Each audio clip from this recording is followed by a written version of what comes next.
Amici bellini, convincetemi che è stata una partita da grande squadra, a squadra cinica, perché così si dice la grande squadra cinica che sfrutta i calci piazzati e che anche quando non è in grandissima forma la porta a casa.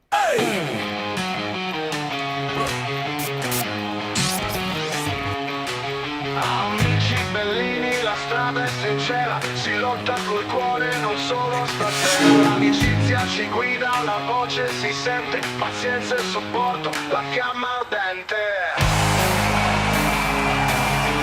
Le Loriane, mediano speciale, bellissimo eroe, dal coraggio leale. Senza di lui non sappiamo star bene, è il nostro pilastro. I secondi. Allora, non stavo zompettando, fatemi spostare. Spero che mi sentiate, che funzioni tutto. Qua ci sono troppi azzurri fluido. I miei capelli oggi non sono per la quale. Però, che brutta partita. Fatemelo dire subito. Un primo tempo molto noioso. La battuta Noia Lang, che però non riguarda lui perché ci ha provato, ha tentato di essere un po' vivace. Però le riflessioni su quelle che sono le seconde linee, di come utilizzarle, ce lo dobbiamo chiedere. Perché non lo so se il doppio impegno ravvicinato, li ho visti molto scarichi. Non bella fluida la manovra. E poi se hai Lucca in qualche modo, io non dico di fare una pallata sempre su di lui, ma i cross perlomeno, che noi abbiamo, siamo partiti dal basso, abbiamo cercato di costruire dal basso, però poi si deve sviluppare sulle fasce, devono arrivare i cross e i rifornimenti, altrimenti diventa un po' difficile rendere Lucca pericoloso. Poi ci sono sicuramente il gusto, c'è il gusto personale su alcuni calciatori e là va bene, insomma. Io sto cercando con tutte le mie forze di essere meno tranciante possibile per certi investimenti che abbiamo fatto, che insomma.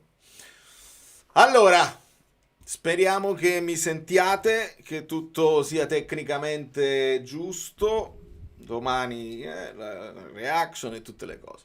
Allora, deve lavorare ancora. Eh sì, Luigi, siamo d'accordo. Insomma, ci sono dei momenti in cui riesce a fare quel recupero e smistamento verso l'esterno, però ci sono alcune palle che gli rimbalzano proprio addosso, è come se i piedi fossero fatti di gomma dura e quindi pum, pum, e la palla ti sparisce dalla disponibilità.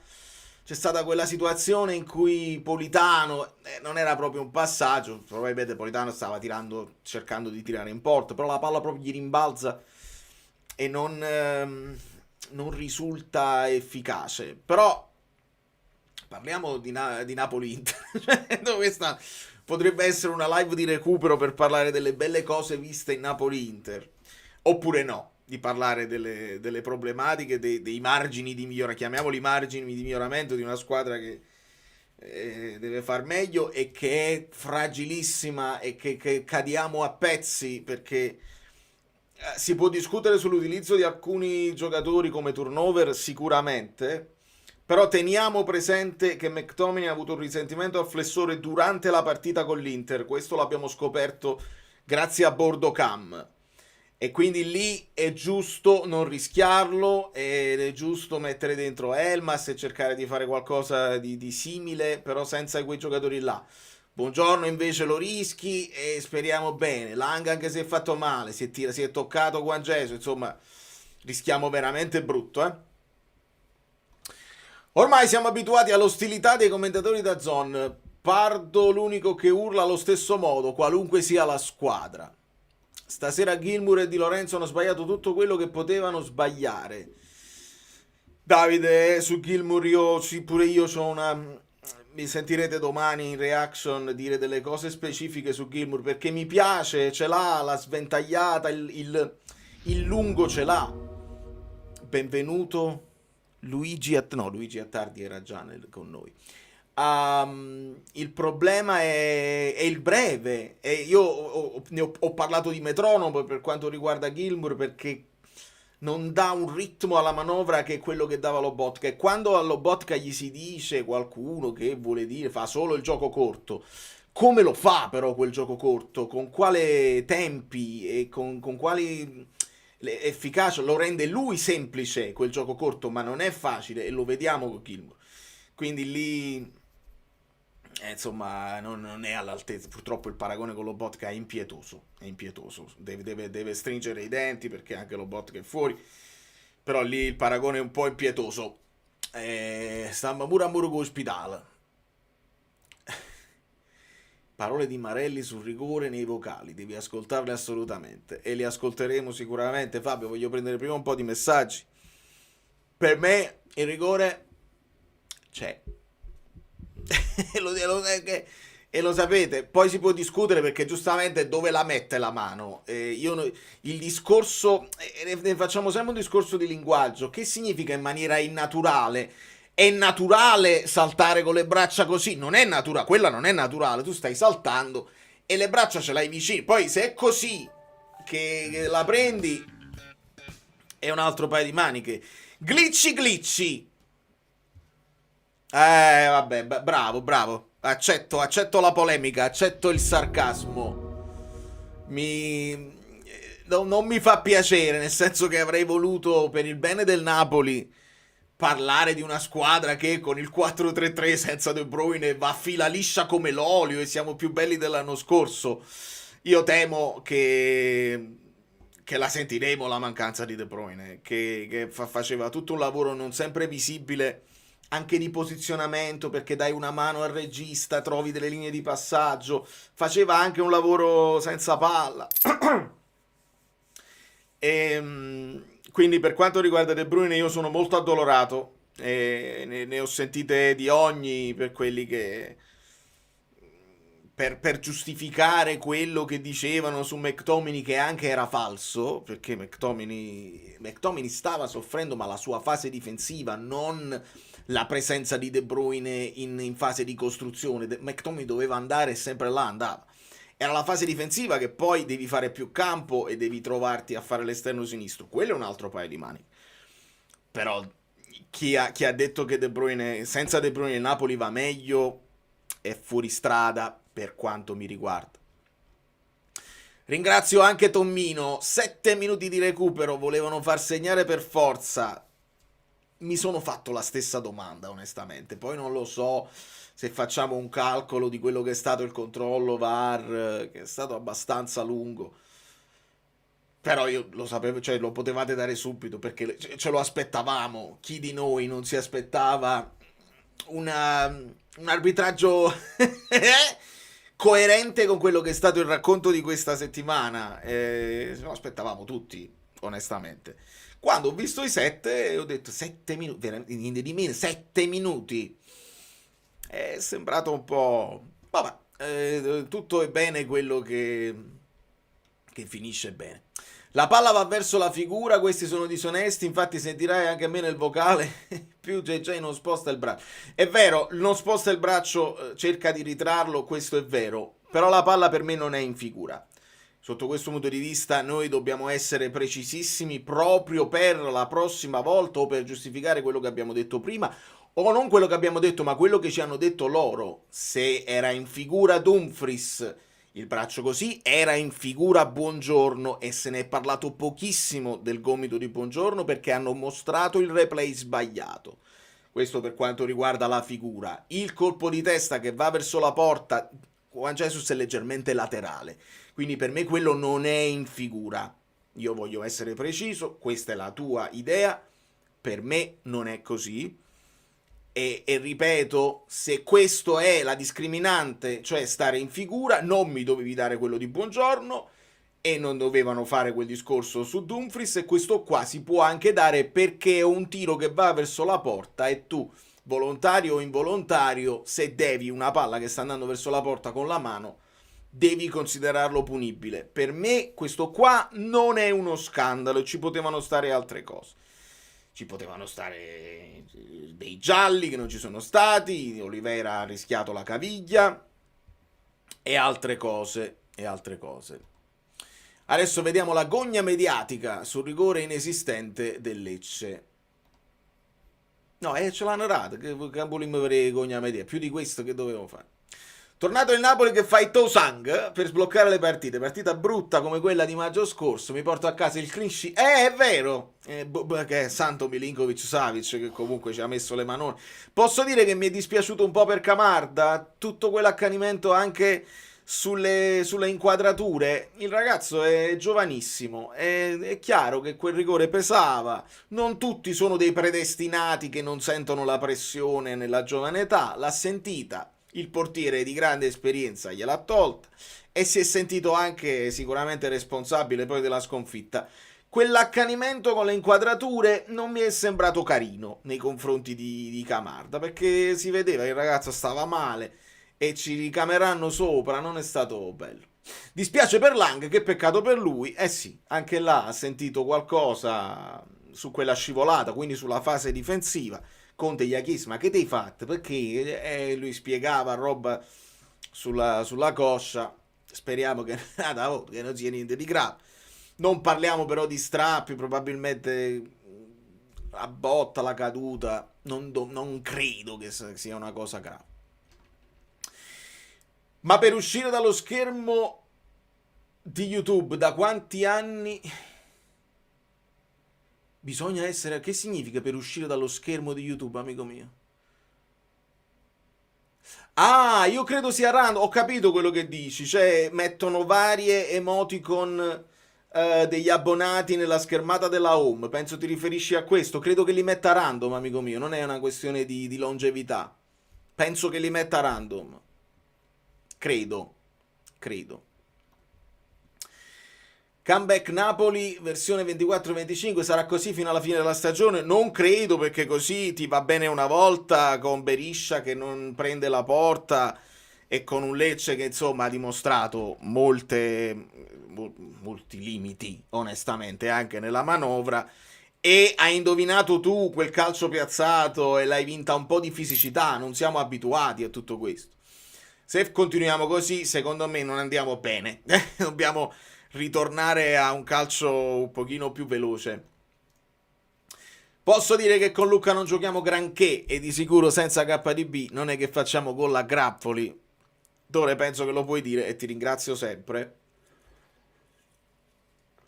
E vabbè, su KDB ho già risposto. Mi sembra assurdo solo pensarlo. Che poi si potesse far meglio anche con lui, ne sono convinto, però pensare che fosse lui un problema, lo abbiamo visto oggi, se ce ne fosse bisogno. E con Lucca non giochiamo granché, sono d'accordo, nel senso che ti puoi appoggiare poco sulla punta, non vince molti duelli e più che altro perdi anche quella profondità, perché se lanci in profondità Lucca le sue falcate sono pesanti e l'unico modo... Perché quando poi Conte parlò di quel Lucca dominante in area di rigore è perché comunque l'Udinese fa quella pallata anche centrale senza fare il cross, dove là lui può smistare, può far valere la sua altezza. Napoli non gioca così e direi anche meno male, perché non è un gran gioco neanche quello. Quindi è tornato Højlund, secondo me non al 100%, ma già gli ho visto toccare dei palloni un poco meglio e ti dà la sensazione che lo protegge meglio. È una sensazione generale di pericolosità diversa. Speriamo di poterlo tenere in teca il più possibile, cioè sfruttarlo da titolare, poi magari tirarlo fuori quando la partita si è messa in un certo modo.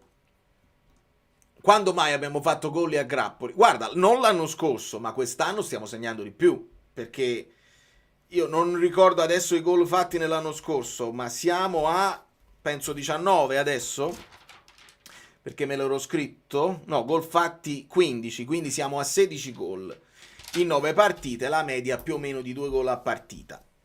Si deve, le grandi squadre di solito sale la media 2,5, 3, però è difficile fare 3 gol a partita. È una squadra che in qualche modo ci sta provando, Però la coperta corta, no? Quando segni di più qualche gol lo concedi, oggi non ne hai concessi e ne hai fatto uno solo. Meno male che è stato determinante. Gol del Milan.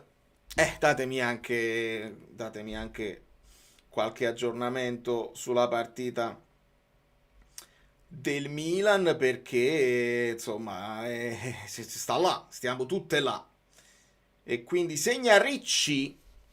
L'ho messo nel fantacalcio Ricci? Perché poi tengo 50 squadre di fantacalcio. Penso che in un fantacalcio oppure ho messo Elanaui. Perché tra i due mediani io ci credevo su Elanaui e Enauni. E vabbè. Sai che sono sempre pacata, ma Di Lorenzo deve uscire dal campo, dal mio campo visivo. Lucca ha iniziato bene come handover, ma viene meno nei fondamentali. Proprio detto la parola fondamentale in reaction. Tu tieni una telecamerina qua, un microfono nascosto. Tete Morente non era antisportivo, e ci sta. E ci sta la sarcastata. Valeria, grazie mille sempre anche a te. Ma la querelle su KDB a costo di dire una sciocchezza, ma non è che Antonio non ha chiaro aspetta, che sta succedendo? Vabbè, Danilo, ma fammi. Poi pare sempre che rispondi a Valeria. Quando Valeria, che con grande continuità resta in supporto, arriva Danilo Carbone che non. Mamma mia. Adesso ti recupero, Danilo, fammi rispondere prima a Valeria perché siamo oltre sempre il limite, il seminato. A costo di dire una sciocchezza, ma non è che Antonio non ha chiaro come trovare gli equilibri con lui in campo. Io non ho visto una squadra molto più equilibrata oggi senza KDB. Cioè, abbiamo subito di meno. Io nel secondo tempo aveva cominciato meglio il Lecce. Poi è chiaro che contro il Lecce il Napoli tiene il pallone, ma lo avrebbe tenuto anche con KDB in campo. Sono convinto però che si è partiti da un discorso molto semplice. Quali sono i migliori giocatori che ho? In questa lista dei migliori giocatori che ho, se ne devo scegliere 11, KDB è tra la lista, è nella lista. E quindi cerco di organizzare una squadra logica con KDB in campo. Adesso questo problema non ce lo dobbiamo porre più per lungo tempo e io spero che troviamo subito nuovi automatismi per dare una mano anche al regista di sorta, cosa che KDB faceva e che insomma a me mancherà. Danilo, grazie sempre, sei sempre esagerato e generosissimo e molto caro. Anche l'anno scorso abbiamo vinto varie partite solo 1-0, non avendo disputato una grande partita, ma come ben sappiamo tutte queste sono le vittorie, come sappiamo tutti, queste sono le vittorie che a fine anno fanno la differenza. Siamo primi e forza Napoli sempre. Ed è una considerazione che io non sono riuscito a farvi come si dice, la simulazione oggi. Troppo poco tempo a disposizione, mi sarei dovuto svegliare all'alba, non si possono fare 100 conferenze perché si possono fare 100 simulazioni. Vi ho postato solo uno short. La partita l'ho fatta. La partita finisce 1-2 per il Napoli, quindi un gol di scarto, quello l'ho beccato. C'è un gol annullato a Lecce per fuorigioco che io non mi rendo nemmeno conto, quindi ho postato lo short dove sto tutto intasato, convinto che Lecce avesse pareggiato all'88esimo, quindi sono stato in tensione fino alla fine. Però invece del gol annullato c'è stato il rigore parato. Danilo, io ho considerato questa partita qua dopo la vittoria con l'Inter, visto che si era creato un polverone di polemiche che non accenna a diminuire, questa era la partita più importante dell'anno, perché adesso, e ce lo diciamo tra di noi, non molti se la saranno guardata, o meglio forse se la saranno guardata perché eravamo i soli a giocare, ma se la saranno guardata potranno dire qualcuno sì, il Napoli non è stato brillantissimo, la stanchezza post-Inter ci sta, però non potranno dire hai vinto solo perché l'arbitro ti ha dato una mano. Diranno il Napoli in continuità, devono dire, perché altrimenti è disonesta, in continuità la scia, la grande squadra che la sblocca, perché questi sono i discorsi che hanno fatto sempre per tutte le altre squadre che conosciamo. È la partita dove soffri un pochino, dove non sei brillante e la sblocchi con un calcio piazzato, con la fisicità. Questa è una cosa che abbiamo sempre detto all'Inter. Guarda l'Inter come batte bene i piazzati e per una volta ce lo dobbiamo godere anche noi. Poi è chiaro che noi tra di noi in live non possiamo limitarci a dire Forza Napoli sempre e che dobbiamo parlarne perché vogliamo poi creare i presupposti per giocare sempre meglio. Questo non c'è dubbio. Però il risultato oggi era veramente fondamentale per non toglierci il gusto di quella partita con l'Inter, che resta una goduria senza precedenti, ma proprio alla grande. Grazie Danilo, calmati, stai calmo. Tanti infortunati, 4 partite in 15 giorni. Facciamo i seri, vittoria di Garra importantissima. No, e sugli infortunati hai ragione e bisogna sottolinearlo. Io credo che Conte potrà anche ribadirlo perché è chiaro, noi siamo molto esigenti, gli diamo anche la responsabilità magari di molti di questi infortuni, forse li spreme troppo in allenamento, forse si può fare di meno, si può gestire diversamente. Però ti sei ritrovato e senza il tuo difensore principale, Meret non era più il titolare, però hai tolto proprio tutta la spina dorsale della squadra.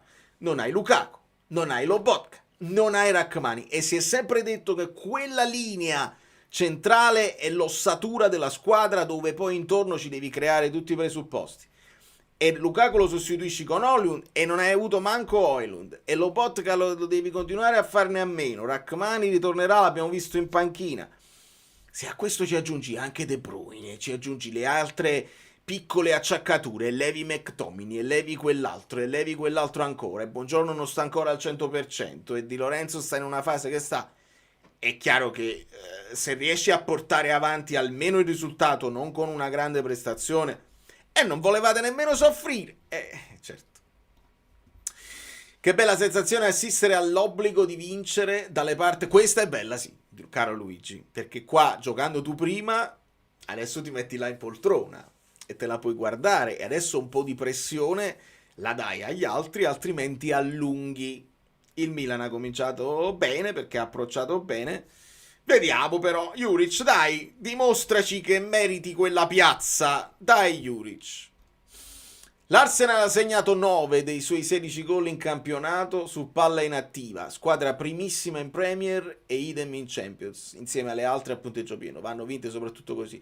Non dico soprattutto così, ma sicuramente è un modo che devi sfruttare, è un'azione di gioco che nel calcio esiste e secondo me ci si può, con un po' di tempo a disposizione si dovrebbe anche lavorare di più a degli schemi. Il Napoli era molto creativo per un periodo, con gli schemi da calcio piazzato, si copiavano schemi degli altri. Vi ricordate quello schema del Borussia con Zielinski che la batte di sinistro?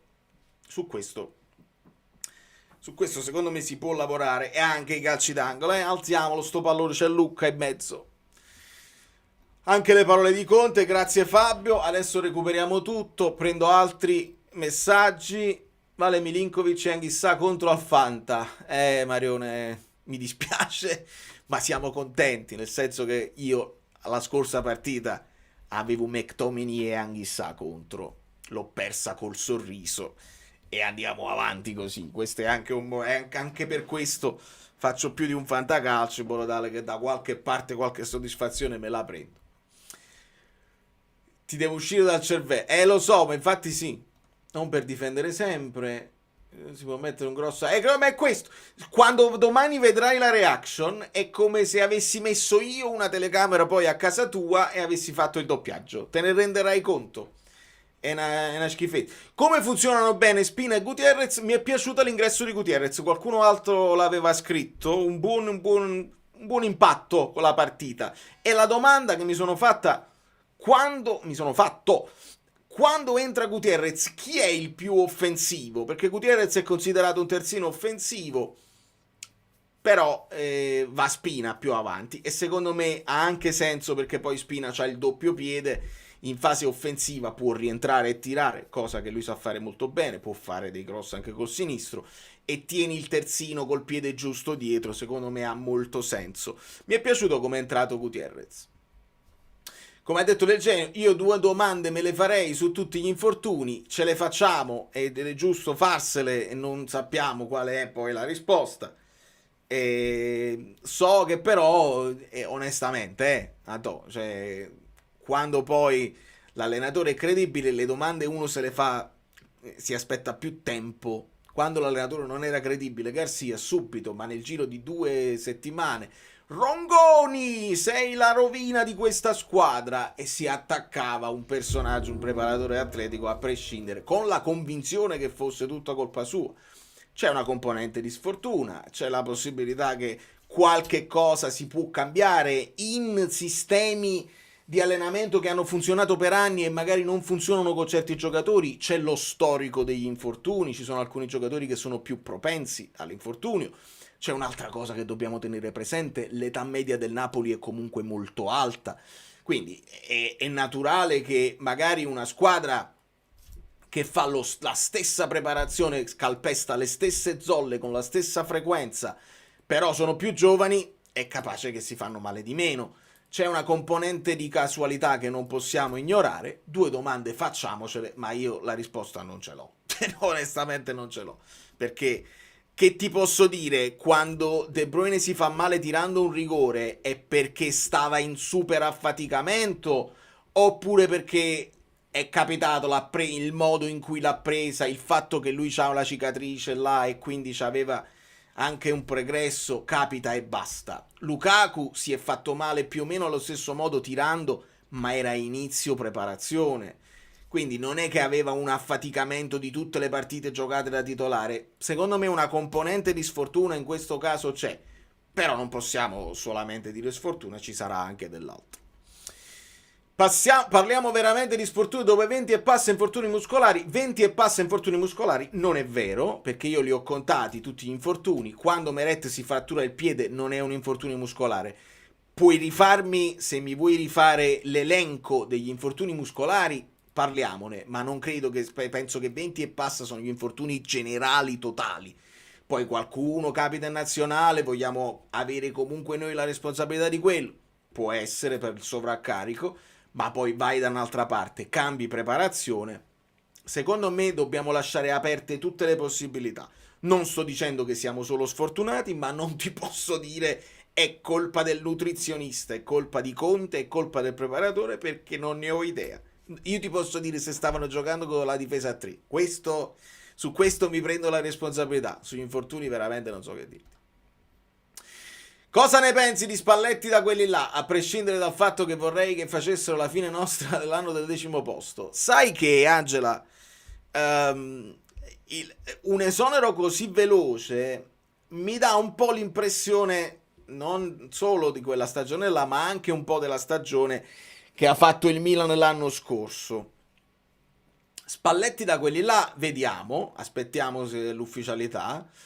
Ovviamente noi abbiamo nelle nostre orecchie le parole di Spalletti che disse: io non voglio giocare contro il Napoli, non mi voglio mettere la tuta di una squadra di club che non sia la squadra del Napoli.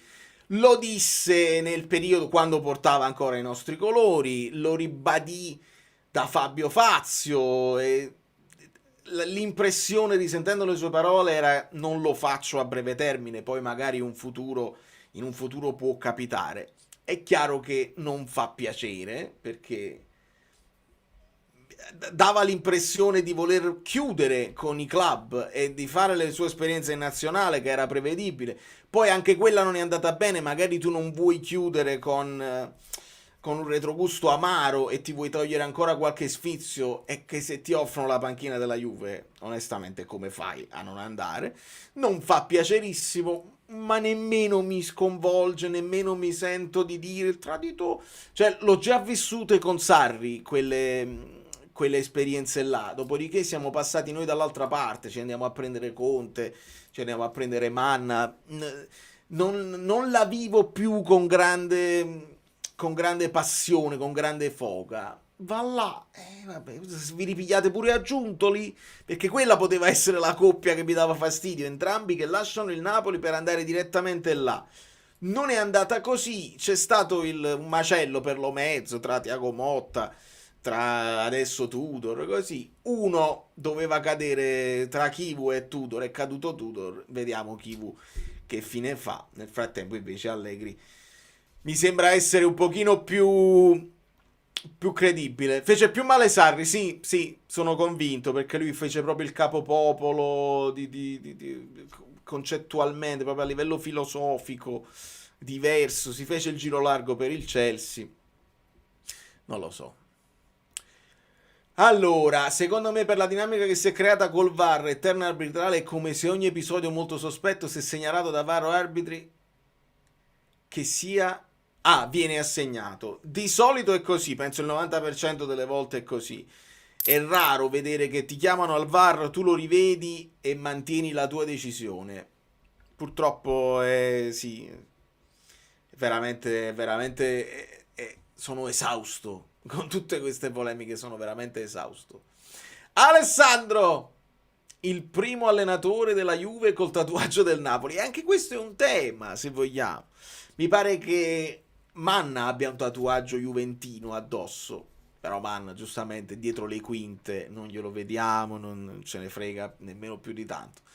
Se la vuoi leggere così, se la vuoi leggere così, in casa dovete avere lo stemma del Napoli in casa e vi dovete aggrappare a uno che comunque a Napoli ha vissuto delle grandi cose e non lo so se è una questione di provincialismo, se ne fregheranno poi altamente, però io ho sentito interisti soffrire per le parole di Oriali che spesso ha detto io ho vissuto delle emozioni a Napoli che non ho vissuto da nessun'altra parte e lì è proprio è l'interismo puro, è come sentirlo dire da un Del Piero che è tutta juventinità. Dire una cosa del genere ha fatto male a molti interisti. Noi cerchiamo di essere superiori, di stagliarci e di fare il nostro percorso. VAR che interviene senza immagine chiara, è vero, non era chiarissima, ci hanno messo un bel po' per trovare la telecamera giusta. Le lamentele cartonate hanno sortito l'effetto, ne vedremo delle belle, forza Napoli sempre. Questo era... Peppe era scontato, cioè era dato a uno. Lo sapevamo tutti, perché uno può provare a spegnere le polemiche, uno può provare a portare le immagini, le fa vedere, ma ce le vediamo tra di noi all'interno della nostra community. Se lo fai in un ambito nazionale, per esempio lo scrivi su X, vieni attaccato con minacce, con insulti, con gente che non vuole parlare di calcio dell'episodio. Qualcuno ne parla, ma altri ti insultano e basta. Coglione! Ma io sto parlando dell'episodio in se stesso. Non si può fare, e visto che loro sono di più, e visto che poi quando si aprono le trasmissioni nazionali ci sono delle dinamiche anche di eccessivo rispetto nei confronti di alcuni colori, diciamo così, era evidente, perché noi non siamo rappresentati bene, ce le cantiamo e ce la suoniamo da soli nel nostro ambiente local, quindi era inevitabile. Da tifosi, come possiamo migliorare la salute dell'ambiente Napoli in toto? Sappiamo che sono pochi i giornalisti che hanno in mente questo e che portano avanti narrative ammuffite.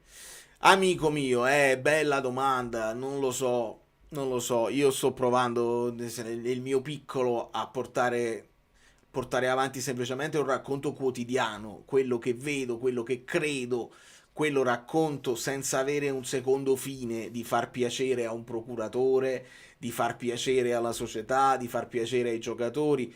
Con i giocatori a volte tendo ad essere in reaction un pochino più crudo perché la reaction, e sto guardando la partita, ci sta. Poi finita la partita mi metto a guardare quella che sono state le azioni a freddo e non c'è mai un attacco al giocatore in generale, c'è la considerazione di una partita, come hai giocato in quella partita. Più di questo io non posso fare, non siamo pochissimi, non siamo nemmeno tantissimi però, e quindi dovrebbe partire poi dalle reti locali. Conte ci sta provando a dire che l'ambiente deve essere un po' meno sclerotico, ma lui stesso spesso è sclerotico, quindi secondo me non è nemmeno quello adatto per portarci su una via diversa. Sì, evito di leggere questa parola, capisco quello che intendi. evitiamo di rovinare l'algoritmo. Buonasera, scusate il ritardo, non c'è problema. Secondo me ogni volta che ci danno contro un rigore per fallo di mano tu dovresti mettere il video della parata. Lo so, ogni volta uno lo fa e comunque non cambia. Cioè, tra di noi ci diamo soddisfazione tra di noi, nel senso non siamo fessi, lo vediamo che quando lo fate contro di noi lo considerate in un modo e lo raccontate in un modo, quando invece lo fanno gli altri lo raccontano in un altro modo. Non siamo fessi, è l'unica cosa che ci possiamo dire, non siamo fessi, a noi non ci fregate. Poi sul campo fanno quello che vogliono, cioè che noi vigiliamo, non cambia assolutamente niente.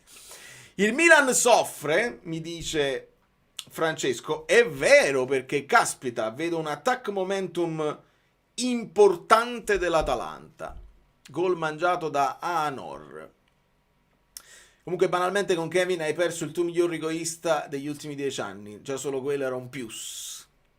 Buongiorno, come l'hai visto, un filino meglio. Secondo me Buongiorno sta in crescita e hanno chiamato un paio di falli che secondo me non erano nemmeno falli.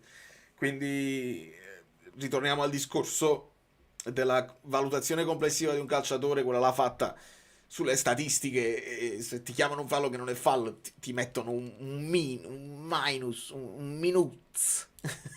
Un minus funziona, sì. Un menus, un menù.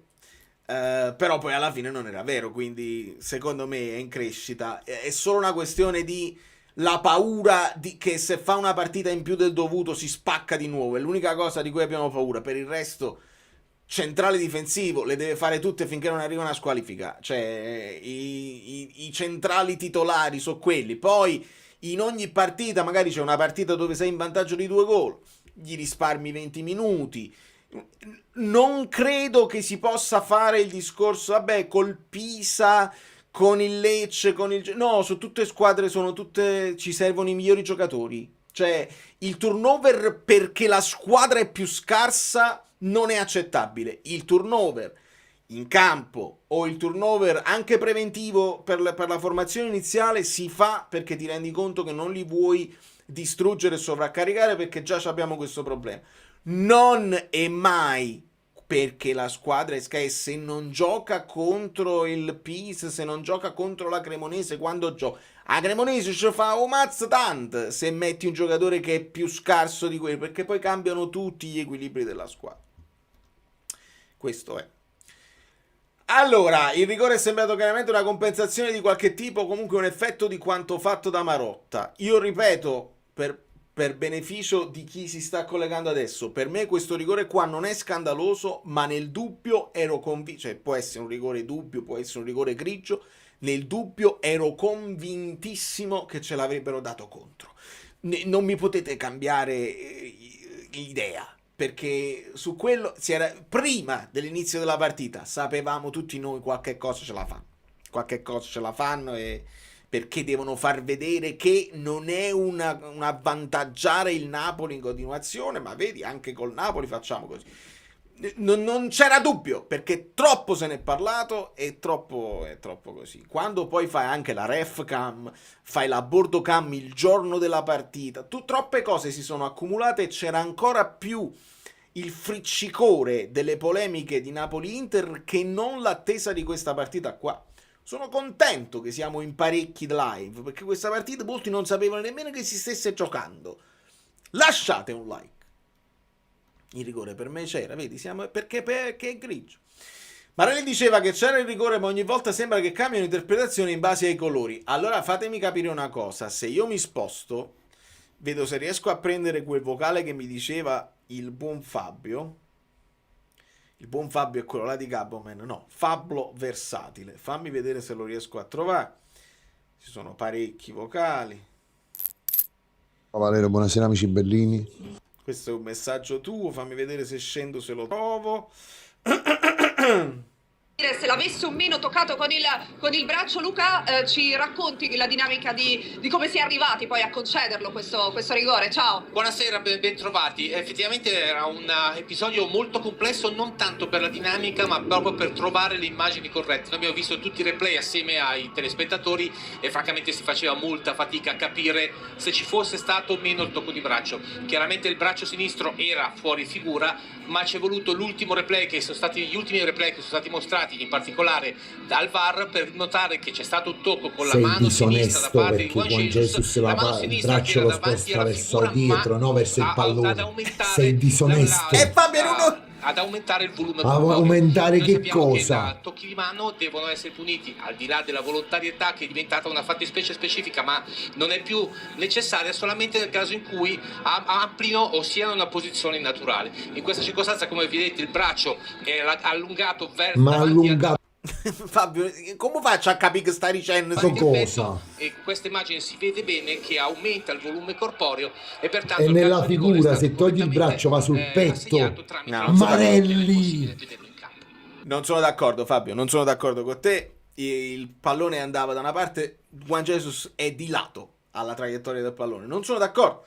Poi se mi trovi un'altra immagine, da quella che ho visto, l'ultima che fanno vedere, per me è laterale al pallone, il pallone va verso la porta e lui sta laterale. Che poi me la chiami posizione innaturale, per me non può essere innaturale, perché questo è innaturale, quando stai saltando, questo è innaturale, anche se per loro è giusto. È naturale perché stai saltando, non te la puoi togliere da mezzo, nel salto è normale che le braccia si allargano, quindi non sono d'accordo se mi parlano di posizione innaturale, non posso essere d'accordo se mi parlassero di volontarietà, che la spostata, la deviata di proposito, non è una parata, non è niente, però in figura nemmeno sono d'accordo. Questo è tutto.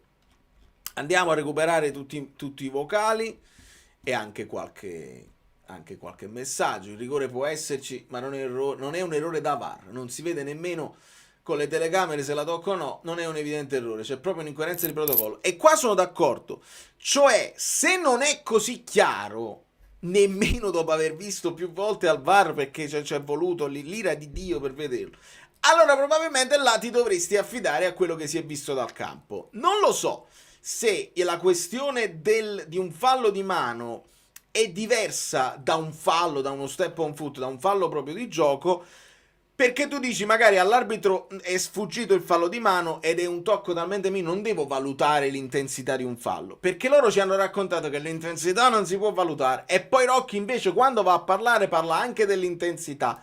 E però poi andiamo a vedere che lo step on foot, che di solito lo valutano, faccio un esempio che non è il nostro, quello su Conceição, e non lo vanno a richiamare, e altre volte lo hanno richiamato. Purtroppo hanno creato una tale incoerenza e una tale disparità di giudizio da partita in partita, da episodio a episodio, che il tifoso non si sente più sicuro di dire qua è un'ingiustizia, qua invece, perché basta tornare indietro di qualche partita e trovi la stessa cosa valutata al contrario. Non credo che lo abbiano fatto di proposito, ma bisogna, secondo me, rivedere tutta la questione del protocollo, perché ad oggi è un macello assoluto. Allora, recuperiamo un attimo. La Gentile, ok, stava qua Francesco Perrone. Guido Gentile che si rivolge alla community dopo i 4 gol su 9 partite di Frank Zambò Anghissà. No, queste cose non sono belle, una alla volta. Va bene queste cose qua, perché voi fate della cattiva informazione. Stai facendo una cattiva informazione. Questa la vogliamo in. Comunque, piccola parentesi, non facevamo un clean sheet da contro il Cagliari, quindi da fine agosto, e l'abbiamo fatto dopo aver subito 6 gol in Champions League. Molto bene, direi. Bella considerazione. Ovviamente, per chi non avesse colto la referenza, dopo una live dove noi stavamo tutti come i pazzi con Anghissà che non ci dava soddisfazione, con prestazioni discutibili, Guido era molto più tranquillo e dice no, comunque Anghissà fa tutto un lavoro importante, eccetera eccetera. Quindi è Guido che si rivolge alla community: devi chiedermi scusa. Ciao Vale, ciao raga. Ciao. Ci prendiamo questi 3 punti perché ce li prendiamo, però onestamente un po' pochino, un po' pochino. Questa storia che diciamo gran parte dei nostri gol arrivano dal centrocampo inizia un po' a preoccuparmi, perché poi a gennaio Anghissa lo perdi per un mese e poi voglio vedere come la mettiamo nome. E quindi sul resto poco. Io mi devo per forza concentrare sul piccione stasera, perché è stato un arbitraggio terrificante. Tralasciando il rigore, per me è un episodio indecente, perché non ce n'era un'immagine che fosse una chiara, e se non ci sono immagini chiare in teoria dovrebbe rimanere la decisione da campo, ma ovviamente eravamo sicuri al 300% che ci avrebbero fischiato questo rigore. Per fortuna abbiamo preso un portiere che è bravo in questo fondamentale, Sì. ma per il resto schifo, ma proprio assai, cioè, da tutte e due le parti. Nel primo tempo c'erano 2 gialli, forse anche 3, non chiamati a Lecce, e per lo stesso intervento è stato ammonito Olivera. Quello su Ma Olivera. nel secondo tempo ho visto certe cose veramente scandalose. C'era un fallo di Di Lorenzo al limite non chiamato, dove ha dato un vantaggio che secondo me non esisteva, falli dati, non dati. Io veramente non riesco a capire come possa andare avanti il calcio italiano con questa storia, cioè non si può fare così schifo. Vale, il problema è che chi era quest'arbitro? Era un arbitro che io non ho mai sentito nominare, giovanissimo. Io l'ho visto, non lo so, sicuramente l'avrete notato, era molto fissato sulla distanza dei falli laterali, no? Spostati un centimetro più là, ecco, batti da là. Mi è sembrato uno che volesse essere molto preciso, molto attento, eccetera, eccetera, però un arbitro di grande spessore, probabilmente un passo in più, un passo in meno di fallo laterale non ti cambia la partita. Di solito loro sono più bravi poi nella gestione del fischio, sono più veloci quando fischiano. Ho notato ancora una volta un po' di ritardo in alcuni falli chiamati che c'erano, aspettava un pochino in più. Dopo aver visto la ref cam che ti fa capire quanto è difficile arbitrare e me li umanizza ancora di più, io dico che un arbitro così giovane deve fare un pochino più di esperienza da qualche parte prima di venire ad allenare la prima in classifica, soprattutto dopo una partita come quella che è stata Napoli-Inter. Quindi secondo me un errore di valutazione la designazione. Ha segnato Lookman, mi avete detto, ma noi Mosca, sempre calmi, anche perché devono pareggiare, che non voglio che l'Atalanta poi rosicchi punti. L'Atalanta non ha perso, è l'unica squadra che non ha perso ancora in campionato, quindi se perde l'Atalanta mettiamo anche l'Atalanta in quelle là che ogni tanto perdono, però è una squadra che carta alla mano, carta canta, pareggia molto e sta là. Non vorrei mai fargli prendere troppa fiducia, perché poi danno fastidio, eccetera eccetera, ma è chiaro che se noi abbiamo delle prospettive di lottare per lo scudetto e se abbiamo fastidio del Milan, facciamola pareggiare questa Atalanta, facciamola pareggiare. La problematica più grande è la possibile sistematica e programmata strumentalizzazione del VAR. L'apertura verso l'esterno della terna arbitrale fino ad ora sa più di show che di soluzione. Giusto Luca, cioè il fatto che tu ci racconti quella che è stata la decisione al microfono non sposta niente, perché molto spesso ci hanno detto raccontare delle cose che poi noi guardiamo dal calduccio delle nostre case e non ci risulta, oppure le cose che non vedete e non ce le raccontate, noi le abbiamo viste. Quindi quella cosa là non è che cambia più di tanto. Nell'umanizzazione, cioè nel farli parlare anche alle telecamere, nel farli essere un po' più protagonisti, lì ho visto un tentativo di renderli un po' più meno freddi, perché io mi rendo conto che sono uno contro tutti gli arbitri che vanno in campo, perché hanno 22 giocatori che in campo ti aggrediscono ad ogni azione, tutte e due le squadre, ti aggrediscono le due panchine, tutto lo stadio parte prevenuto contro di te e allucca ad ogni decisione che prendi. Devono correre, devono fischiare, devono parlare con il VAR, devono stare attenti a quello che dicono, perché comunque viene registrato tutto e quindi non possono nemmeno dire delle cose. Insomma, per me l'arbitrare è un mestiere complicatissimo e me la prenderò sempre con quelli che ne parlano dopo, dagli studi, poi con quelli al VAR che sono al chiuso ma comunque devono fare in fretta, e in ultimo con gli arbitri, che secondo me veramente è un mestieraccio. Perché non li togliamo i falli di mano? Il 95% sono abbastanza casuali e senza volontarietà, ma non li puoi togliere, amico mio, altrimenti diventa l'altro sport. Palla a mano esiste, ed è tutto un altro sport. Vanno catalogati meglio, secondo me. Comunque, recuperiamo qualche altro vocale. God, ottima vittoria. Ci sono tante cose che non mi sono piaciute, nonostante la partita non sia stata bellissima. Alla fine è una vittoria che però mi lascia soddisfatto, forse perché c'era la paura che potesse andare molto peggio. Non sono d'accordo con alcune scelte solite, ma penso che attualmente il problema più grande ed evidente sia il fatto che non ci alleniamo sulle palle piazzate. Cioè, io credo che Lucca è indifendibile, non lo difenderò mai più. Lucca ormai farà una battaglia per fare in modo che sia la sua ultima stagione a Napoli, perché non è adeguato, non sa stoppare la palla. Però penso sia anche ingiustificabile vedere un giocatore che ha dei limiti del genere e non fare in modo che quando lo utilizzi i giocatori facciano dei cross, giochino con delle palle alte che lo favoriscano almeno un minimo. Anche perché il fatto di non provare a fare questi schemi in attacco automaticamente ci peggiora la nostra capacità, l'ennesimo rigore, che poi può esserci o meno, l'arbitro è stato scandaloso, ma peggiora la nostra capacità anche di difendere sui calci piazzati. Commettiamo errori, siamo sempre in delle posizioni non proprio pulitissime, non arriviamo quasi mai, se non mai, sul pallone. Non lo so. E poi ipocrita Conte quando dice non guarda in faccia a nessuno e fa fare 90 minuti a Di Lorenzo, che ha rotto i coglioni Di Lorenzo. Basta Di Lorenzo. Per fortuna siamo tornati a giocare molto meglio senza Di Bruyne. Aspetta, qua pensavo che continuasse eccetera eccetera. Sì, ma se togli a Di Lorenzo, chi metti? Spinazzola è dovuto entrare al posto.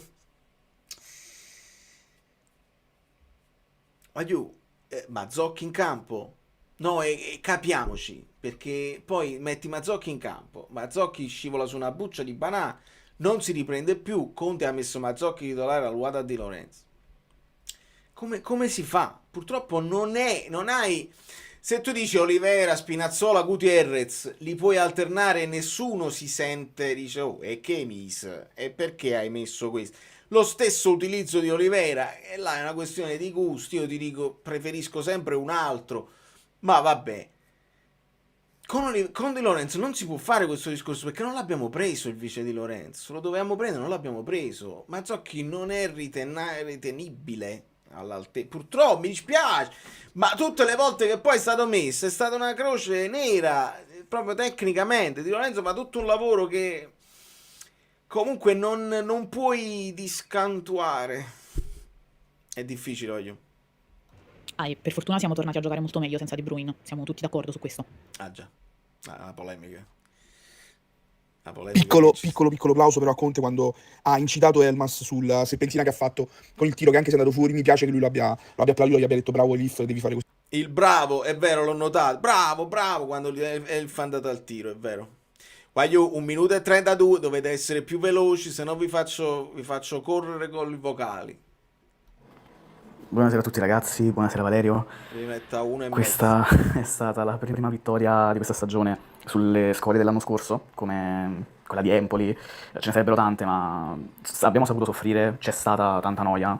Va detto però, ed è importantissimo, perché mentre stava finendo la partita ho dato effettivamente un'occhiata. Da quando siamo rientrati dalla sosta, negli ultimi 10 giorni abbiamo giocato 3 partite in trasferta, ovvero 3 volte in cui abbiamo avuto meno tempo per organizzare e analizzare per bene la partita e prepararla al meglio, perché lo sappiamo, la partita in trasferta comunque toglie anche qualche energia in più. Siamo andati comunque pure in Champions in Olanda, non è un alibi, semplicemente si gioca tanto, abbiamo tantissimi infortunati, Noah si aggrega, gigantesco Neres perché penso stia crescendo di condizione, stia salendo, Anghissà al solito appena segna si sblocca, inizia a dominare in mezzo al campo, bravi tutti, il neo resta Lucca. Mi dispiace per Lorenzo, ma deve trovare un equilibrio, non è ancora in grado di smistare palle e di sapere cosa vuole fare col pallone. Ci teniamo 3 punti, forza Napoli sempre, e anche la vetta della classifica.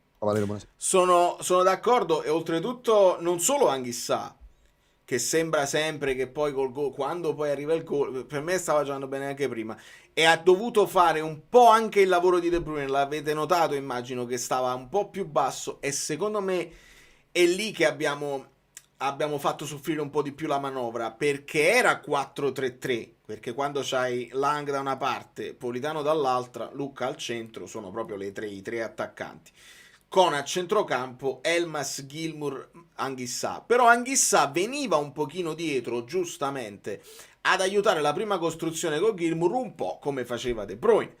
Però, non essendo più il 4-1-4-1, ma essendo 4-3-3, se Anghissà si abbassa, viene un pochino meno quella costruzione nella catena di destra che sappiamo è bella oleata e di solito funziona in un certo modo. Secondo me questo è stato anche un problema.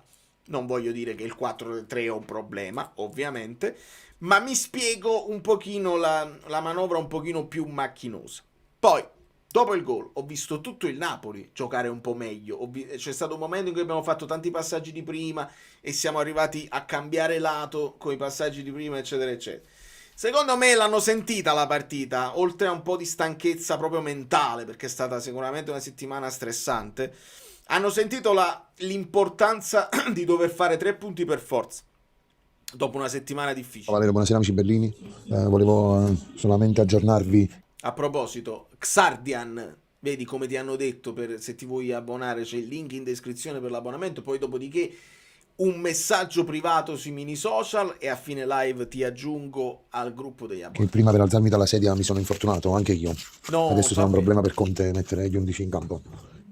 Partita classica di Conte come l'anno scorso, con il fegato che tu te lo spappoli e invece lui gli piace proprio vincere queste partite così. Vediamoci solo questi 3 punti, altro gol di Anghissà, ma stasera poca roba in Napoli.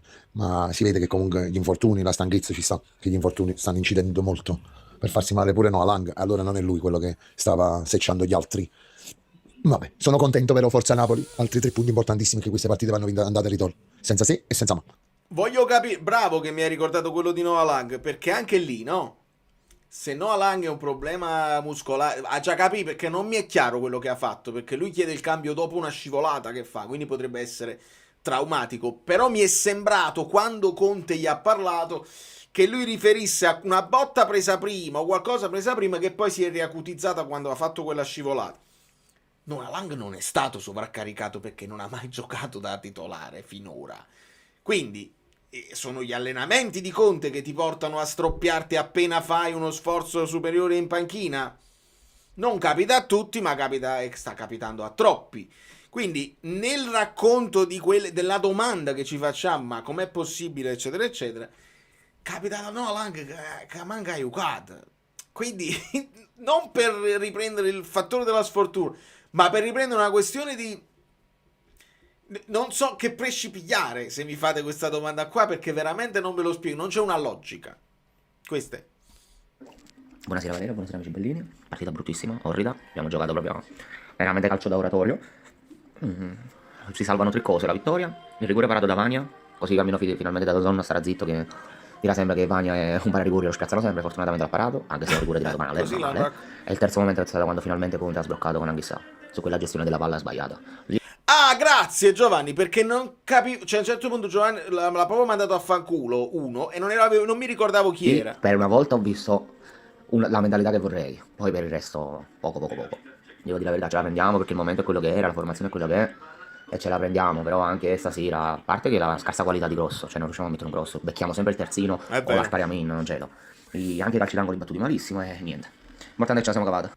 No, è verissima sta cosa. È vero, Conte a un certo punto va proprio, li manda a fanculo uno. Tu mi dici Anghissà, perché non avevo capito a chi si riferisse. E dici però buttala di là a quel punto, che passaggio è? E stava mettendo in difficoltà, penso, un Neres. Verissimo, là ha perso le staffe. E sono d'accordo con Mirko Antonio, cioè non è il modulo. E lo ripeterò a pappardella fino alla fine dei miei giorni. Non è il problema del modulo, ma l'attaccante, se Lucca è fermo e inaffidabile, tutto gira più lentamente. Non posso contestare questo messaggio, è così. Se con le stesse caratteristiche, con il 4-1-4-1 ci metti Højlund, con il 4-3 ci metti Højlund, mo perché è Højlund che abbiamo, eccetera, eccetera. Il paragone con Lucca fisicamente, come reazione di atleta, è troppo impietoso, onestamente, quindi ci sta. Allora... PS, non commento piccionate varie perché voglio evitare, era palese che dopo l'Inter andasse a finire così. Era palesissimo. Buonasera amiche belline, buonasera amici bellini, buonasera Valerio. Da premettere che io la partita l'ho vista bene dal 60° in poi perché stavo in ospedale. Vabbè, Nick, in ospedale. A lavorare, a fare il turno. Quindi... A lavorare, ok, meno male. No, prima di tutto un abbraccio a Peppe Di Palma. Subito, tutti voi, scrivete nei commenti un abbraccio a Peppe Di Palma, che tutto bene. E un abbraccio così. Che non ti sei visto il primo tempo, Nick, meglio, perché non è stato... Sì, non sono... Ho visto un po' a spizzichi e bocconi. Dal 60° in poi che l'ho vista bene, insomma, fase un pochino concitata della partita. Ancora Frank Anghissà. Questi sono punti fondamentali che ti fanno arrivare tra le prime 3 posizioni, però malino, cioè si poteva fare di più. Sapevamo che questa partita era difficile, però si poteva fare veramente di più, ragazzi. Bene il clean sheet, fondamentale, e Vanja Milinkovic-Savic, sei un mostro. Bene, no, benissimo, mamma mia. Proprio anche subito dopo aver preso un rigore, il fatto di pararne subito dopo un altro, buttandosi anche dalla stessa parte. Io tendo a pensare che quando il rigore è pesante i giocatori spesso lo incrociano. Il rigore era pesantissimo, il ragazzino è molto giovane, ecco perché poi Çalhanoğlu è un tiratore di un altro livello, perché rigore pesante e lo allarga. Qua ha intuito che insomma quel pallone pesava assai per Camarda e quindi l'ha andata presa bene.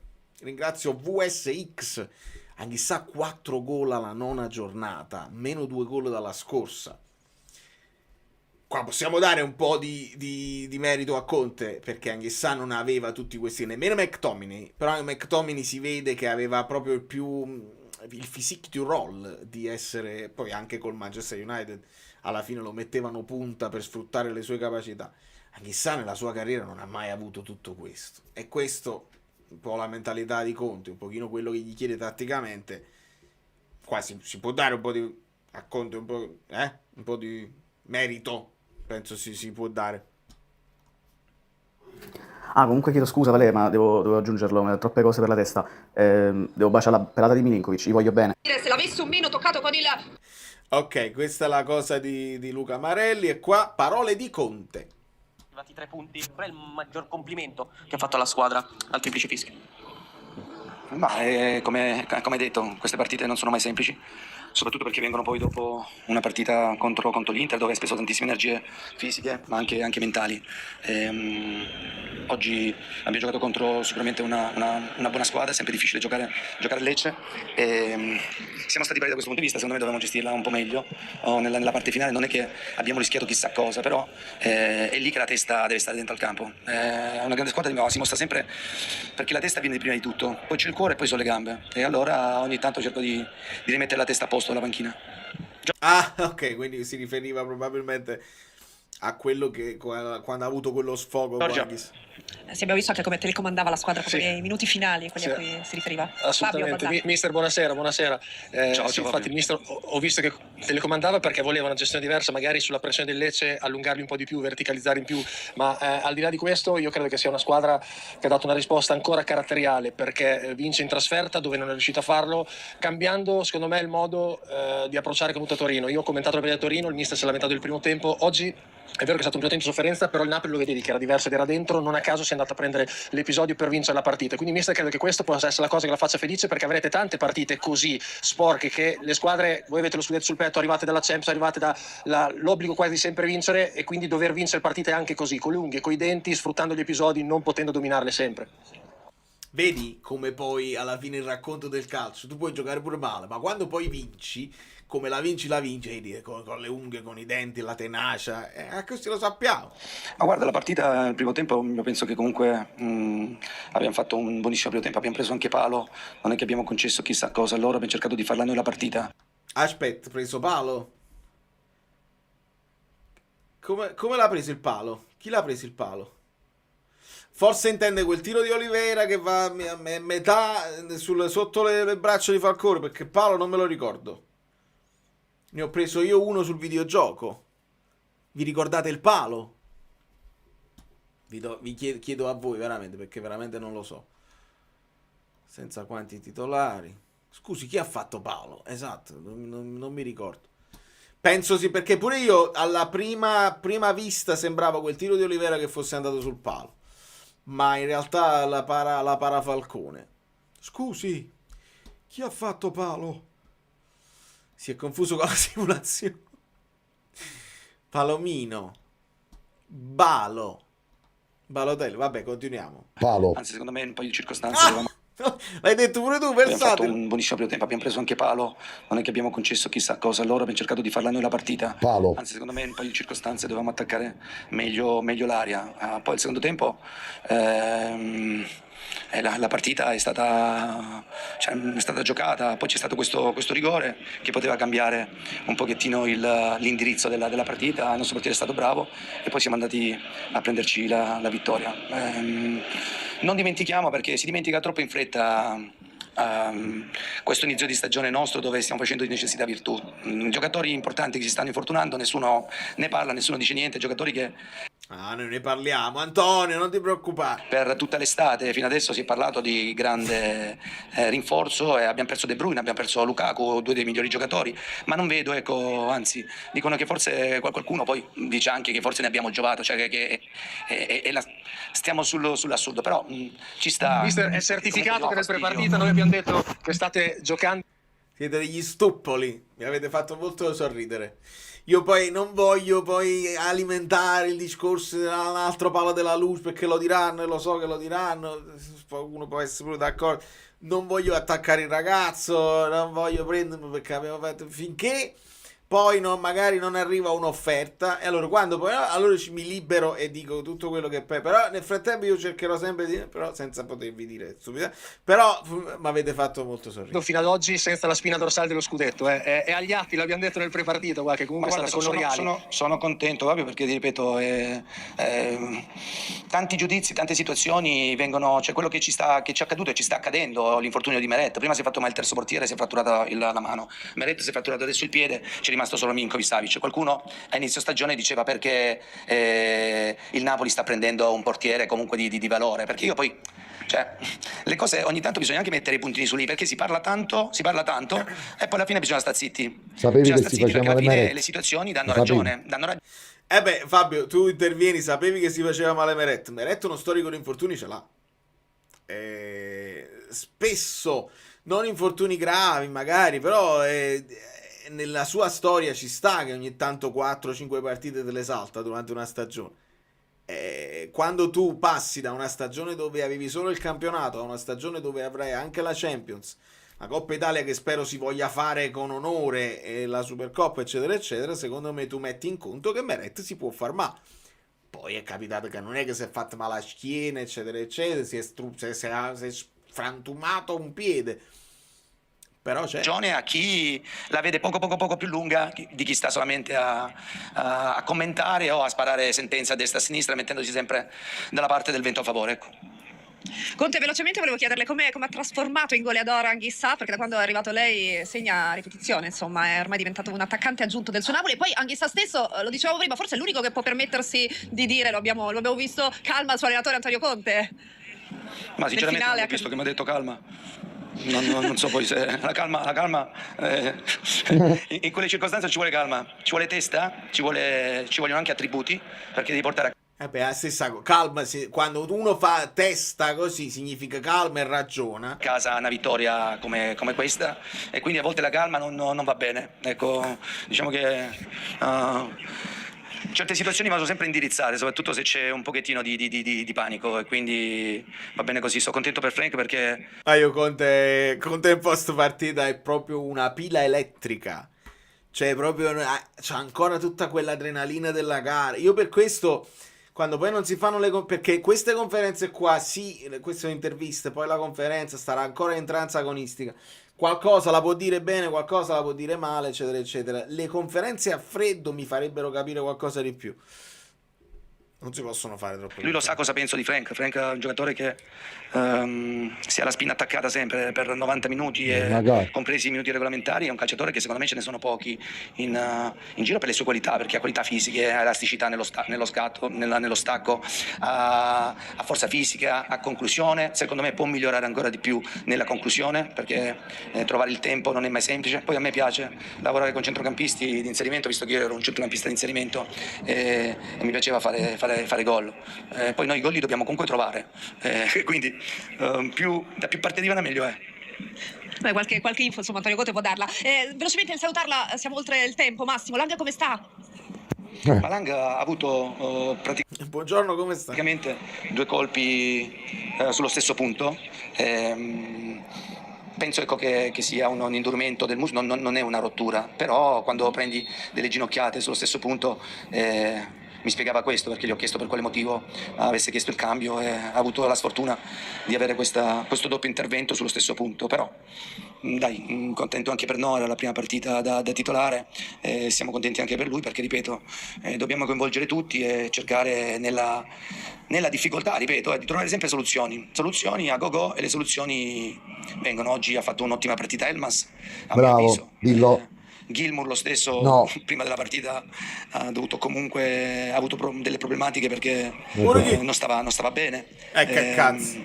Dai, continuiamo così, perché lo spirito non ci deve mai mancare, e oggi quello c'è stato. Grazie davvero. Grazie Conte. Ok, quinto MVP ad Anghissà, o sbaglio? Avevo letto qualcuno che parlava di Anghissà. Ok, qua Anghissà da Zone: volevo regalare il premio di miglior giocatore del match a Milinkovic Savic, ma mio figlio li ama e se non lo porto mi ammazza. Ne sto vincendo tanti e ne sono felice. Gli regalo la statuetta al figlio. Troppo forte. E poi un ragazzo speciale, Frank, che poi noi siamo impietosi quando vediamo non stai giocando bene, dimenticando che sono esseri umani. Ma proprio come essere umano Anghissà è uno di quelli che pure il suo non farfallo fa parte di una sua indole proprio buona.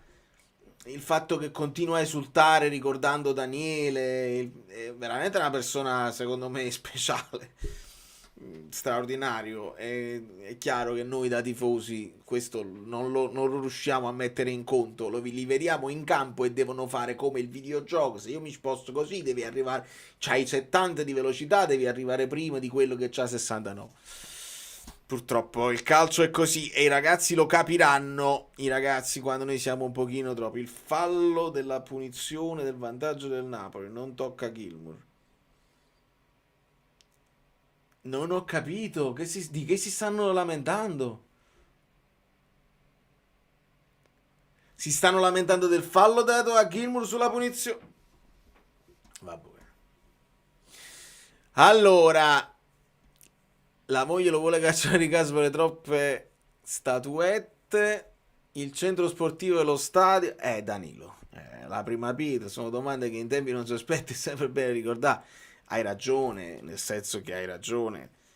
È rimasta lettera morta e fa parte di una di quelle cose che oggi mi pare che la primavera ha vinto. Che poi la primavera è sempre una cosa che non se ne parla proprio, ma poi arriviamo l'anno prossimo, le liste per la Champions, non abbiamo giocatori da mettere perché non abbiamo giocatori del vivaio. È tutto collegato e in qualche modo prima o poi si dovrà fare. Non ti so dare risposta, Danilo, non ci sono novità. Per quanto riguarda lo stadio, le solite schermaglie, il comune dice una cosa, ADL ne dice un'altra e mai niente si fa. Ci fanno vedere i progetti fatti 3D, le cose con l'intelligenza artificiale. La prima pietra, lui ha detto: ho fatto la prima pietra, ho firmato l'opzione per eventualmente comprare. Quindi non è un argomento del giorno, nel senso che non abbiamo novità e non saprei cosa dirti. Mi sembra che quello del Lecce anticipa Gilmour. Non lo so, non mi è parso proprio. Però questa era la classica scivolata dove quando anche prendi il pallone c'è imprudenza. Io non penso proprio che questo, seppure questo dobbiamo andare a contestiamo tutto. Che va già dice. Gli interisti stanno forti. Stanno abbastanza forti. Vediamo, rigore, giusto che siate voi a giudicare cosa è successo. Non è giusto venire qui a lamentare, non mi sembra il caso. Sono passati pochi giorni da Napoli-Inter con comportamenti diversi da parte di altri. Ci auguriamo che certe lamentele non condizionino Rocchi e gli altri. Se arrivano da XY si fa finta di niente, se poi arrivano da presidenti pensi da un indirizzo importante. Siamo sereni, ma non siamo scemi. Ok, allora chi ha detto questa cosa? È Conte? Perché se ha detto Conte stava in collegamento che si sentiva la live. Perché che vi ho detto? Noi l'unica cosa quando ci diciamo le cose, non siamo fessi. Lui ha detto scemi, per non copiare la parola fessi, ma è l'unica cosa che possiamo fare. Non siamo fessi, sappiamo cosa succederà. Poi che cambia qualcosa, non cambia niente. Amici bellini, Valerio, con la tua voce sotto questo vocale sarà ancora più bello. Molto rapidamente, giusto delle osservazioni. Non abbiamo sostituto Di Lorenzo, Spinazzola a destra, lo ribadisco, può essere una soluzione. Sono certo che comunque Conte abbia già idea di come sostituirlo. Mi chiedo perché non avvenga però. Noi tifosi, tra l'altro, troppo severi e Conte che rimprovera Anghissà prendendolo a parole su alcune leggerezze che nessuno di noi avrebbe contestato per la sua grande prestazione di oggi. Inoltre, un altro punto, ribadisco Neres a destra, quanto rende? Noah Lang e Elmas, ottimi scambi. Elmas, ruolo di libero? Possiamo dirlo, Valerio? Che significa ruolo di libero? Elmas nel senso no libero, difensore libero, nel senso jolly, che puoi mettere dove vuoi, assolutamente sì. Elmas, ruolo di libero? Possiamo dire? Che si Lang e Elmas, ottimi scambi. Ottimi scambi, sì, nel senso che poi c'è stato anche un momento in cui Lang stava più interno e Elmas andava più avanti. Elmas l'ho visto un pochino meglio proprio dalla sinistra, vi devo dire la verità. Cioè, meglio quando era proprio esterno d'attacco che non quando era interno di centrocampo. Però tocca bene il pallone e le iniziative ovviamente si vedono da quella zona da là. Per quanto riguarda Spinazzola, sì, è evidente, è l'unico cambio secondo me logico che abbiamo per fare il vice di Lorenzo. Il fatto è che lo stiamo sfruttando anche a sinistra, perché Olivera non sta convincendo tantissimo e perché Gutierrez sta prendendo minutaggio ma ancora no. Se Gutierrez comincia ad essere un pochino più titolare agli occhi di Conte, allora tu puoi pensare anche di far riposare una volta Di Lorenzo e ti giochi Spinazzola a destra. Magari Spinazzola si è saltato questi primi 60 minuti molto bene.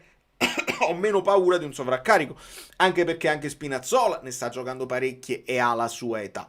Quindi è un ragionamento che si può fare se poi ti convince la soluzione a sinistra, che sia Olivera o che sia Gutierrez, e allora puoi sfruttare Spinazzola. Oggi Spina è entrato là a fare l'ala, a fare quello là più offensivo.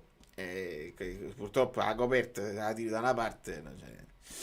Maglia di Halloween promossa o bocciata? Ma sai che non lo so, nel senso che la vede bella. L'impressione, allora abbiamo vinto. Partiamo da questo, che abbiamo vinto, perché non sempre le maglie Halloween c'è sempre il titolo maglia horror, squadra fa paura, i morti, la maglia dei i morti stavano dentro la maglia, la solita e l'ho sentita dire troppo spesso, quindi di solito non porta benissimo. E la mia riflessione era: non ne potremmo fare lo stesso le maglie da Halloween senza indossarle però in campo? Le fai, le produci, magari le fai di cotone, non di poliestere, e le vendi perché sono bellissime. Non lo so se è bello, perché non è brutta, ci sono state cose tipo la renna o il bacio, quelle cose là insopportabili. Questo è qua, da quando insomma puoi aggiustare anche il colore degli sponsor in un certo modo, in maniera coerente, va bene. Non farei follie per averla, è un unicum, lo sfizio del logo con le mani dello schermo, così male, ma non è la mia preferita. Sono altre, la maglia per esempio blu notte, quella è bellissima, e ci sono altre maglie che mi piacciono, brutta non è, però nemmeno, cioè capito, più o meno. Ok, andiamo avanti. Comunque volevo fare un complimento a Fabio Versatile, voglio questo canale, senza di lui non sarebbe la stessa cosa, sì, troppo bello, fra. Vabbè, Versatile è l'anima di questo canale, non c'è dubbio. Valerio, voglio anche ricordarti la scena in cui Elmas si accentra davanti all'area di rigore, leggermente fuori dall'area, e tira, e Conte lo applaudisce, lo apprezza, gli fa i complimenti. Lui vuole proprio che lui faccia questo. Assolutamente sì. E qua c'è un ultimo, che non è un vocale ma è una foto: Lecce Napoli, Conte senza mezzi termini, spero che certe lamentele non condizionino loro. Questo è il discorso che aveva mandato anche Ozzone. Se un presidente si lamenta da un indirizzo importante non va bene, il tecnico parla poi del Lecce, io faccio il tifo per loro e spero che si salvino, va bene.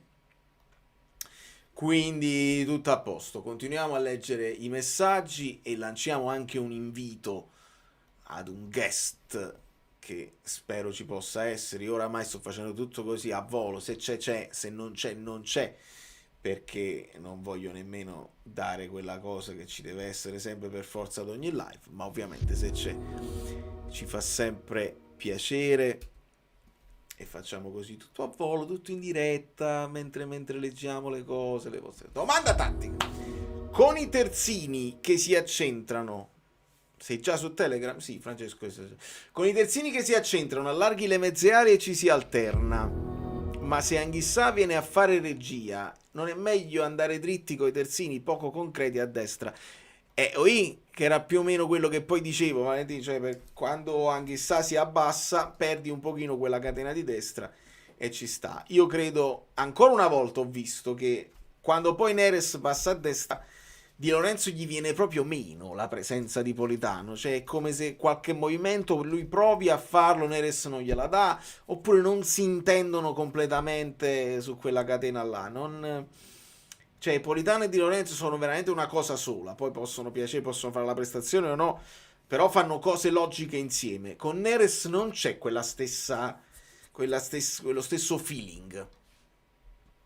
La genovese, la cucini tu o la signora? Che intendi la genovese? È un sacco di tempo che non mangio la genovese, non mi far venire voglia. Non mi far venire voglia, è un sacco di tempo. Lo posso fare perché io ho imparato, durante la pandemia ci siamo messi là con mia mamma, con tutte le videochiamate, ho imparato un sacco di cose. E la genovese è difficile se non hai poi gli ingredienti giusti, cioè un pezzo di carne fatto bene, le cipolle fatto bene, mi fai sentire male.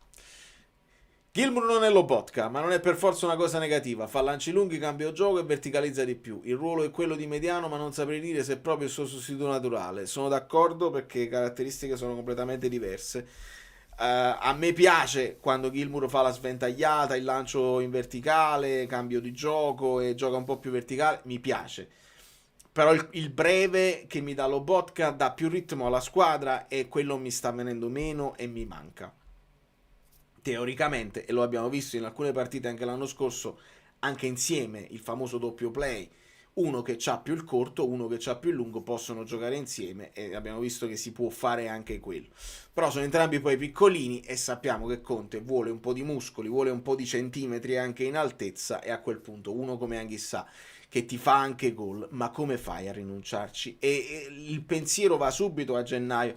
Quando poi a gennaio ti verrà meno sperando che vada tutto a posto e che torni in grande forma senza problemi, che si fa a centrocampo? Perché De Bruyne lo sostituisci, McTominay, siamo abituati a non averlo, più a non averlo che ad averlo. Non è che non si può giocare a calcio senza De Bruyne, però lo preferisco.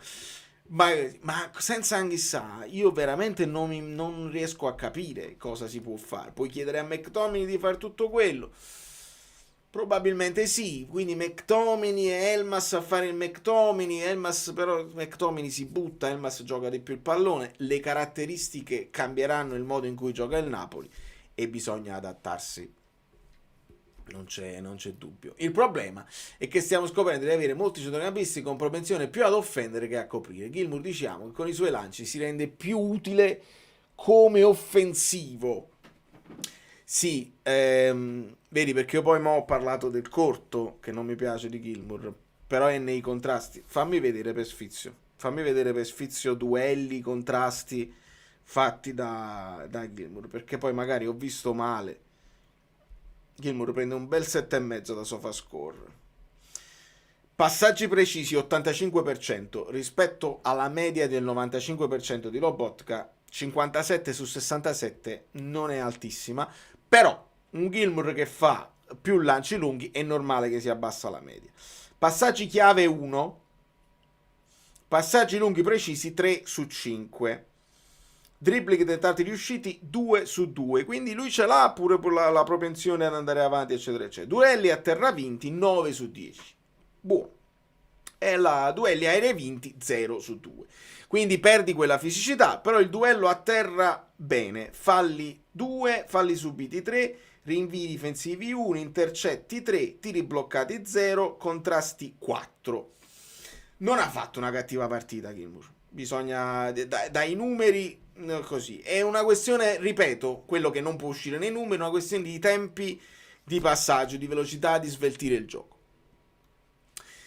Gilmour comunque oggi si è impegnato anche più in difesa e i numeri lo dicono. Sono partite sporche che vanno vinte, punto. Senza dubbio, Giovanni, questo siamo... Stongo Corindo zucchero, grande Pasquale, fa piacere. Gilmour in lieve crescita, mi piace che quando riceve palla si guarda sempre attorno rapidamente e controlla la palla di conseguenza. Forse questo periodo titolare di emergenza gli farà bene. Eh sì, perché poi questo è chiaro, subito l'impatto senza avere il ritmo partita è più difficile. Adesso dovrebbe avere il ritmo partita, ha la certezza della titolarità, quindi non sente quella pressione, se sbaglio una cosa perdo il posto, e quindi se la deve giocare alla grande. Sveltire, io poi Lobotka purtroppo fa tutto un altro lavoro proprio di movimenti che Gilmour non ha, ma perché sono diversi, sono due giocatori molto diversi e nell'analisi l'abbiamo visto. Quindi è chiaro che se ti aspetti quello che fa Lobotka, Gilmour non lo farà, però può fare altre cose. Altra domanda tattica. Lucca è quello che è, lo sappiamo, però con Scott che riempie più l'area, l'Elmas gioca più esterno, non credi che possa Giovanni anche lui? Dico, riempirla più con gli uomini, non solo con Scott. Ci sta Fabio, ci sta, nel senso che è chiaro che il riempire l'area senza Scott è più difficile, perché Elmas vuole il pallone addosso, ce l'ha l'inserimento, però preferisce farlo con la palla. Quando Elmas gioca da esterno fa quel lavoro che doveva fare Lang all'inizio, e quindi le caratteristiche sono molto diverse. Il riempire l'area darebbe una mano anche a Lucca, perché se tu... Ok, mi è venuto in mente una cosa. C'è Lucca in aria, però non facciamo i cross. E perché c'era solo Lucca in aria? Secondo me. Nel senso che quando tu vai a riempire l'aria con l'inserimento di Di Lorenzo, l'inserimento di McTominay, l'inserimento di Anghissà, a quel punto magari due difensori si stanno pigliando a Lucca, tu fai il cross e arriva un McTominay, arriva un Anghissà, può arrivare un Di Lorenzo. Se non riempiamo l'aria con tutti questi uomini, il cross solo per Lucca deve essere un cross perfetto, precisissimo. Lucca deve vincere il duello contro uno o contro due, e mi spiegherei anche con la presenza di Lucca perché ci sono meno cross, perché non essendoci McTominay che va insieme a lui, essendo Anghissà un pochino più dietro perché dava una mano anche a Gilmour, secondo me ci pensava di arrivare in un altro modo. Credo, mi viene in mente, no, ma potrei sbagliare. Secondo te necessita? Sì. Sostituti anche sa, sostituti di Meret? No, sostituti di Meret non lo so, perché hai speso per Milinkovic e non credo proprio che si possa prendere un altro portiere. E in qualche modo dovrà recuperare Contini. Sei stato sfortunato perché due fratture sia per Contini che per Meret. C'hai Ferrante che è giovanissimo, ma non credo che si prenderà un portiere. Sicuramente un altro centrocampista. Fabrizio Romano ha detto al 100%. Boh, fidiamoci o non fidiamoci, è chiaro che vorremmo tutti Mainù, eppure il Napoli pare che voglia Mainù, ma non è sicuro che il Manchester lo cede. Però Fabrizio Romano ha detto che al 100% il Napoli si guarderà intorno per un centrocampista per gennaio, perché Anghissà, ma anche De Bruyne, cioè se tu potevi fare di necessità virtù avendo De Bruyne con caratteristiche diverse, però c'hai De Bruyne, c'hai McTominay, eccetera eccetera, se ti torna anche Lobotka puoi cominciare a mettere anche Gilmour da mediano, venendoti meno sia De Bruyne che Anghissà al 100%, qualcosa secondo me va fatta, perché sennò rischi tantissimo.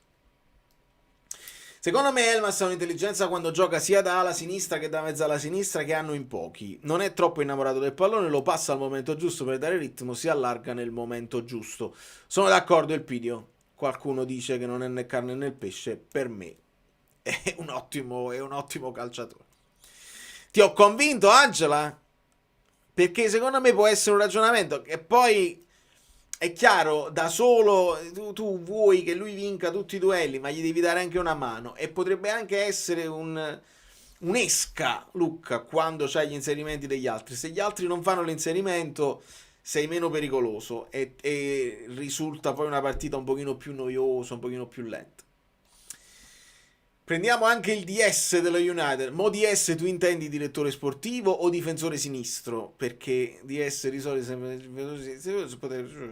Dorgu. Sarebbe Dorgu. E secondo me lo volevamo prendere, ma non li possiamo prendere poi tutti. Quando Lucca imparerà a stoppare e proteggere palla come si deve, Questa è una risposta, non è una domanda. Si accende al momento giusto, l'abbiamo detto. Spina in forma smagliante, anche se subentrato dalla panchina. Mi sembra molto bene. Anche Neres ha lottato fino al 90esimo. Sì.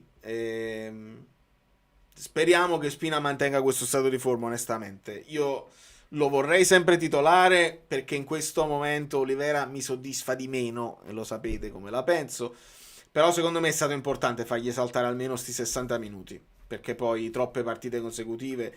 Il Napoli ha un'età, e se io vi posso dire, probabilmente l'età media del Napoli è oggi età media 28,1 in campo, e Lang la abbassa parecchio la media con i suoi 26, Gilmour la abbassa con i suoi 24, e poi l'altro più giovane è Buongiorno con i 26. Quando c'è Lobotka sale, quando non ci sta Elmas e McTominay sale. Lo stesso Lucca, il più giovane era Lucca, 25 anni, mentre il Lecce 24,6 di età media. Il Napoli deve cominciare a svecchiare, e stiamo provando a farlo probabilmente anche col mercato, però ci vuole tempo per avere poi le stesse risposte da quelli che sono i nuovi. Spina molto bene.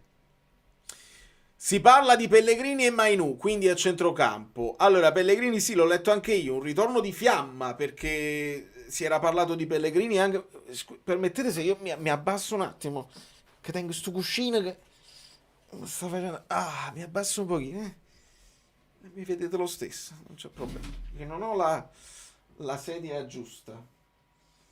Ok. Si era parlato di Pellegrini anche l'anno scorso, ricordate il discorso dei capitani? Il Napoli vuole prendere tutti i capitani, Biraghi, Pellegrini, stava guardando...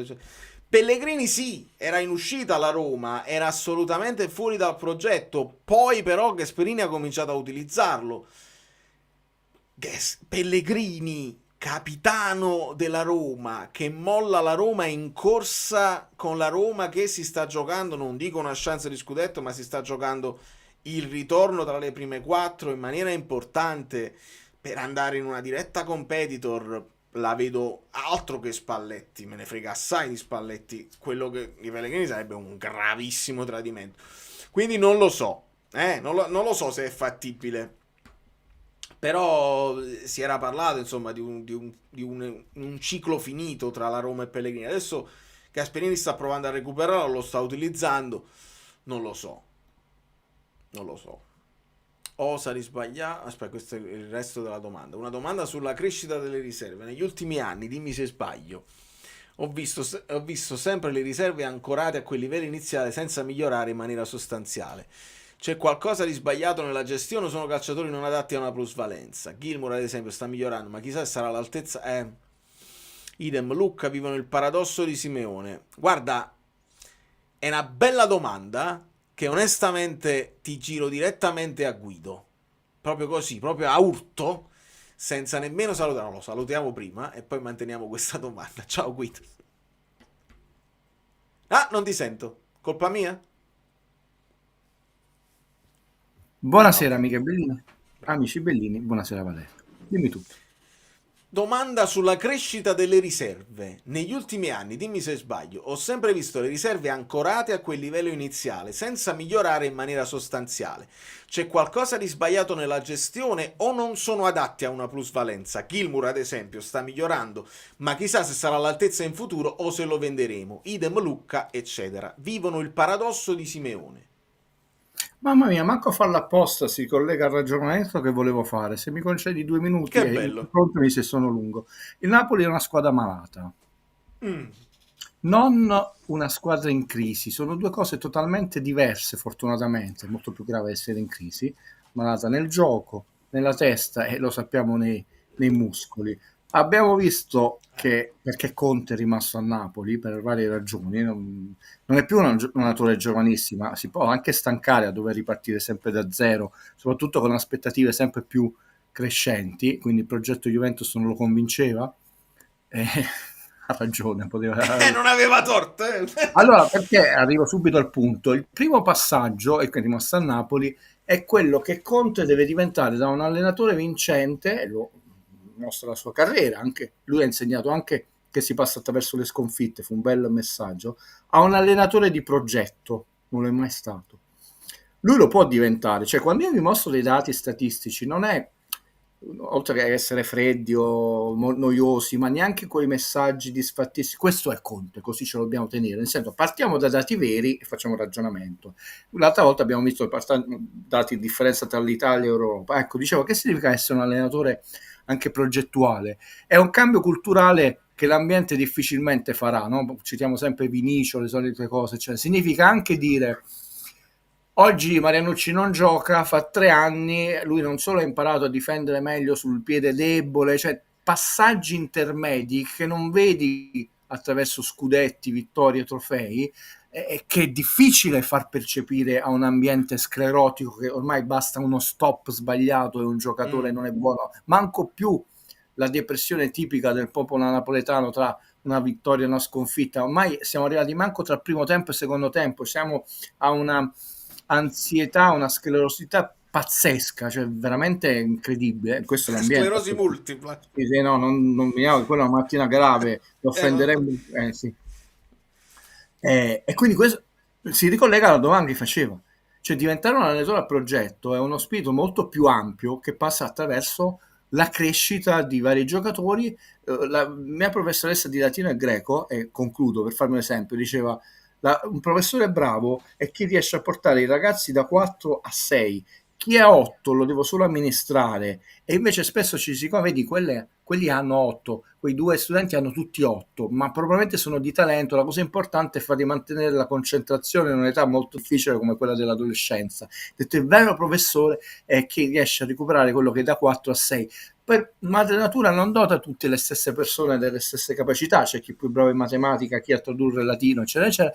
Detto, quello è un grande successo. Allora non è che tutti diventano Maradona, però la crescita graduale, quindi la risposta è sì, si può passare, e sì, delle cosiddette riserve possono crescere. Oggi il Napoli, sia come squadra, pur con le sue sbarature, è una squadra malata in cura e si sta curando non male, e visto che le prestazioni sia individuali ma soprattutto di squadra, il Napoli ha vinto di squadra con l'Inter, ci sono dei giocatori che erano sotto la sufficienza. La partita di Gilmour tra oggi e domenica è una partita totalmente diversa. Oggi è stato molto meno impreciso, ha accorciato meglio le distanze sia in difesa che in attacco, ma perché devono giocare? Lucca è stato meno litigioso sia col pallone che con gli avversari, ancora lontano da un giocatore che puoi dire fai totalmente affinamento. Quindi sì, la mia risposta è sì. Ci deve credere l'allenatore. La piccola nicchia che possiamo essere noi può far capire a un allenatore che si apprezza un lavoro progettuale più ampio respiro, che non passa necessariamente solo dalle vittorie, e ovviamente se ci crede l'allenatore e i giocatori lo seguono, possono credere. È un giocatore, può diventare un buon, solido giocatore. Oggi è una vittoria importante perché tu hai vinto con le cosiddette seconde linee, e queste seconde linee devono incominciare a dare quell'affidamento che le partite con le altre 13 le portano a casa anche non dominando. Quindi non è una partita spettacolare, ci sono delle cose da rivedere, soprattutto il finale non mi è piaciuto, però ci sono buoni segnali. Grazie. Secondo te, lo chiedono a me, ma lo chiedo io a te, il rigore è stato generoso, spettro di quanto accaduto sabato, vista anche la sospensione di arbitro e assistente? Oggi siamo stati sereni, lenti nel primo tempo, più sciolti nel secondo. Sì, è vero, infatti il primo tempo acquisizioni bene, ci manca questa brillantezza, quel mezzo secondo che fa la differenza, soprattutto queste arrivare. Sulla questione arbitrale, fortunatamente io sono sereno e qua non è nessuna ironia dei meme che hai creato, perché ho sempre fatto un discorso sistemico, mai di maglietta e di convenienza, quindi non mi devo arrampicare sugli specchi. No, sono molto molto molto preoccupato, perché alla fine io non posso prevedere, non so il divino Telma succederà questo, ma posso prevedere che succede sicuramente questo e come viene affrontato. Vi ricordate lo schemetto? E potete applicarlo a qualunque cosa, no? Lo schemetto qual è? Negazione, no.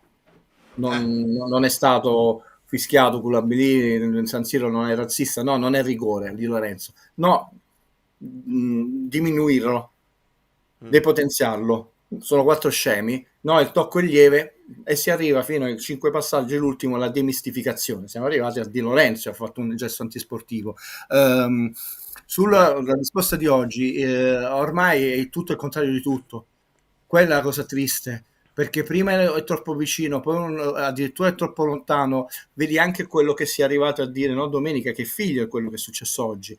Non è contato il fatto che c'è stato un contatto, è contato il fatto che il guardalinee è troppo lontano per giudicare, non che il guardalinee si è accorto di un fallo che l'arbitro forse... Hai ragione, è shiftata la narrazione, perché non potevano più negare, no, il contatto non c'è, e anche l'idea che Di Lorenzo allarga per prendere è troppo morbida per portarla avanti, quindi hanno slittato tutto sul fatto non si è mai visto che un guardalinee così lontano. Io me li ricordo i guardalinee che sbandierano e danno una mano all'arbitro, anzi, quindi, se no che ci stanno a fare, che essendoci il VAR. Non è importante che il fallo sia avvenuto, è importante tutta la narrazione, quindi Orsato era troppo vicino, Rocchi era troppo lontano, oggi e la risposta di oggi, io non mi arrendo, non riesco più a capirlo. Vedi che ha ragione professor Guido Clementi di San Luca. Ci sono delle regole, le regole vanno applicate. È successo questo, si ricade in questa regola. Le regole vengono non solo interpretate, ma riscritte di volta in volta in convenienza. E non sto facendo un discorso sul Napoli, quindi qualunque tifoso ci segue. Se oggi entra uno, fate piagnoni, trovi una persona proprio sbagliata. Io ho fatto sempre un discorso alla lunga di trasparenza, ho detto non riuscirai mai a avere 0, ma se crei un discorso trasparente, come si chiama, tutta questa dietrologia diventa veramente per pochi imbecilli, cioè lì sì, potremmo dire per pochi imbecilli. Allora è vicino, cioè se tu vai a vedere Juan Jesus è vicinissimo. Anche queste, quando io ho detto che le regole dovrebbero essere scritte anche in collaborazione con i calciatori, ma alla fine io non riesco a capire che significa congruo, perché a parte ormai sono diventati bravissimi i giocatori del Napoli, quando stai per subire un cross, un traversone, riescono a mettere le mani dietro, e io potrei dire ma quello è naturale come correre così. Quando tu hai un'azione in aria e un difensore sta saltando e quello di testa ti prende il pallone e tu stai a 35 centimetri, puoi tenere il braccio così, io mi alzo le braccia, anche perché poi domani è successa la stessa azione, dicono il contrario di tutto e mi chiudo, vabbè, rigore, fate quello che volete. Dumfries insulta Conte, non bisogna fare, Conte gli risponde a parolaccia, Dumfries non viene ammonito, Lautaro prima, durante e dopo dice quello che abbiamo sentito, eccetera, non viene ammonito. Non è un'altra partita, non è interpretazione, è la stessa partita, nello stesso momento, nella stessa zona di campo, ci sono 2 valutazioni diverse e lì andrebbe applicato il regolamento. Io alzo le braccia perché vi ho sempre detto, per me tifare è passione, gioia, dolore, lacrime, emozione, ma non significa barattare la mia intelligenza. Questo non lo farò mai. E siamo d'accordo, sono molte gli ulteriori dettagli che sono usciti. No, quindi ti rispondo all'amico Bellino, io ti do la mia, ma non conta niente perché tra l'altro non sono arbitro di campo, tu ti senti tranquillizzato, poi domani succede l'esatto contrario, ti dici Guido ma tu ci avevi detto, che volete avere fratelli miei? Domani dicono l'esatto contrario, perché facciamo un passo e dice sì ma hanno introdotto il VAR, ma facciamo un passo avanti e 50 indietro. Oggi la cosa importante era trovare un'immagine, cioè siamo alla follia, cioè noi siamo passati che abbiamo dovuto aspettare anni quando Rizzoli disse che non vengono registrate, cioè questo ci hanno detto, no ma non vengono registrate tutte le cose, no, tipo Ritorno al futuro, no, perché sparì l'audio. Oggi bisogna trovare le... No, mi arrendo perché uno se le ricorda tutte le contraddizioni, no? Assolutamente. E per ribadire quella che è una cosa che non riguarda solamente la nostra squadra del cuore, io porto avanti, abbiamo un esempio del pestone su Conceição che è evidentissimo ed è stato sempre chiamato 90 volte su 100 in quel modo, e l'arbitro, il Colombo, l'arbitro Piccioni, assolutamente è un errore. Fatto finta di niente, VAR che fa finta di niente, perché? Perché probabilmente sapevano che avrebbero dovuto espellere quello sul McKennie, sul fallo di Guendouzi, e quindi là è ancora peggio.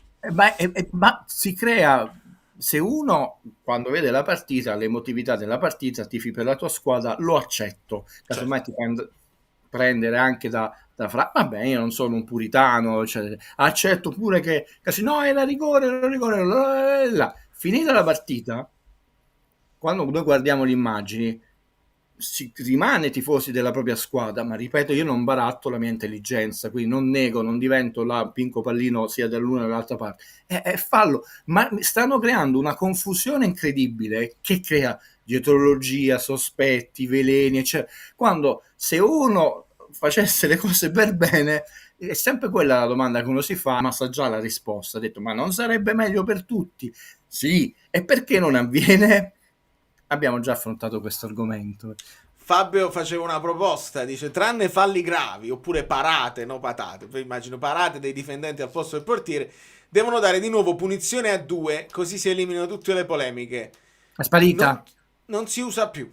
No, non si usa più. Che poi le polemiche resteranno, Fabio, perché dice ma perché questo è grave, quell'altro non è grave, qua hai dato il rigore, qua hai dato la punizione a 2. Le polemiche restano. Più che altro potresti decidere punizione a 2 per quando c'è qualsiasi fallo di mano, anche se sta così, cioè se la decidi come regola, e a quel punto non ci sono più polemiche. Ma visto che ci sta sempre questa interpretazione, una volta è congruo, una volta è naturale, una volta è nella figura, una volta è troppo allargata, una volta è una parata, ogni volta decideranno di volta e nessuno sarà mai. Siccome sto immaginando che stiamo unendo le due live, no? Perché più o meno, sì. Detto, quelli sono due filoni. Uno, non possiamo fare nulla, a parte fare come quelli che chiamano le trasmissioni. Dottori, dobbiamo vigilare.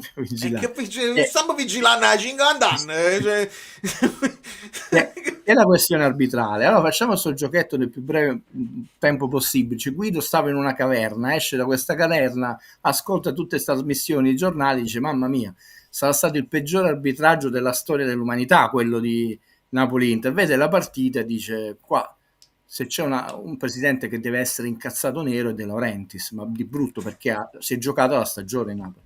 E poi analizziamo il secondo filone. Mamma mia, aiuto. Il secondo filone, che è Napoli a pezzi, la peggiore sconfitta della storia del calcio Napoli in Europa, la peggiore sconfitta della carriera di Conte, senza il portiere titolare, il miglior difensore del Napoli l'anno scorso 78 partite su 38, difensore centrale Rachmani, senza Lobotka, mettiamo Lobotka, poi gli altri 10, diciamo, senza Lukaku, senza il sostituto di Lukaku, e la squadra si fa sempre, questa è una cosa nel calcio non è cambiata, sulla colonna vertebrale tutta mancava, pure il terzo portiere Contini, Napoli a pezzi nell'anima, nei muscoli, era lì, ha vinto con l'Inter, cioè comunque rigore, quindi intanto per esempio è molto, Velasco lo insegna bene, molto grave dare alibi, perché comunque l'Inter ha dimostrato che è più forte, è più bravo alla dirigenza, però non è ancora non è vincente, poi non so se ormai, e sono i due filoni. Sul primo filone è stato dato, è stato controllato, perché poi, come ha scritto l'ottimo Massimiliano Gallo sul Napolista, io le cito le persone, alla fine per tutti i rigori abbiamo sentito pure il VAR, quindi nessuno ha sparito l'audio, dietologia eccetera, solo Rocchi, quindi tutto, ora, giusto che non lo volevate dare, troppi minuti fermo, De Blon si è raffreddato, a me nessuno toglie, come quel lì sulla Rai ha detto che Di Lorenzo è antisportivo eccetera, è libero di dirlo, io sono libero di dire che lo 0,00000% di possibilità che Di Blon è stato troppo tempo freddo e tu non ti puoi manco allenare con un secondo pallone come all'inizio quando ti fai il riscaldamento, che ci può essere un solo pallone in campo, e io ti posso dire, questa l'1% di possibilità che LeBron è stato troppo tempo freddo e si è strappato per quello, ve la posso dire, perché era già capitato col Milan, tra l'altro avevano anche manomesso, è andato a fare il fosso sul dischetto di rigore, il rigore è stato assegnato, tutto quel capannello alla Juventus maniera non mi piace. Io non lo vedo in nessuno sport, non lo vedo nell'NFL, nell'NBA, una cosa. Tra l'altro avevano detto da quest'anno solo i capitani possono parlare. Chapeau a Kivu per le dichiarazioni che ha fatto lì. Sì, se mantiene con coerenza questa linea fino alla fine è da lui ha già detto so che sarò solo, e può darsi che poi quando alla fine si sente solo pure lui cede. Se mantiene questa coerenza sarà difficile, io fino all'ultimo lo chapeau, perché è vero, lui ha detto una cosa vera, io sarò solo, perché in Italia ci hanno rimesso le penne Ancelotti e Benitez, sono stati lasciati soli, quindi chiusa questa. Sul filone arbitrale non possiamo fare niente, sul filone del campo Napoli ha vinto con l'Inter, ma con delle pecche.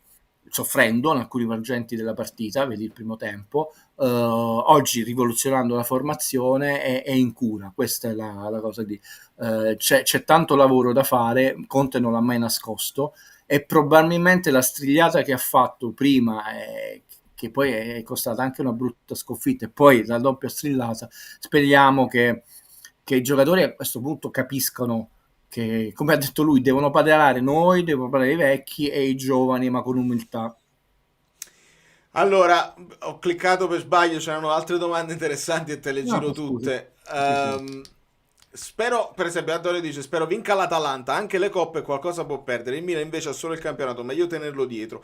In questo momento siamo all'83esimo e sono sull'1-1. Tu come la vedi, Guido, cosa preferisci? Allegri, una Volpe, io penso che tra i due litiganti lui si può inserire, i due litiganti sono Napoli e Inter, li cito non neanche per tifo per importanza, perché in questo momento il Napoli precede l'Inter, meglio farli perdere, quindi diciamo sono il più asettico possibile, no, quella in questo momento non c'è nessuna squadra che ti dà l'impressione di essere più forte, cioè tutti hanno qualche problema, cioè certo la rosa dell'Inter più ricca, più profonda, cioè, che non significa che tu sei una squadra vincente come l'hanno che è un po' il discorso che facevano del Piero e Bergomi, non so se hai sentito, insomma, sì, chiaro. I più bravi o i più forti. Sì, ed è vero, lì non me l'aspettavo quella cosa del Piero, quindi chapeau, no, l'Atalanta io non lo vedo in corsa per lo scudetto, può essere una mina vagante per le Champions, bisogna vedere se effettivamente va a spallettoni alla Juve, quanto terreno recupera.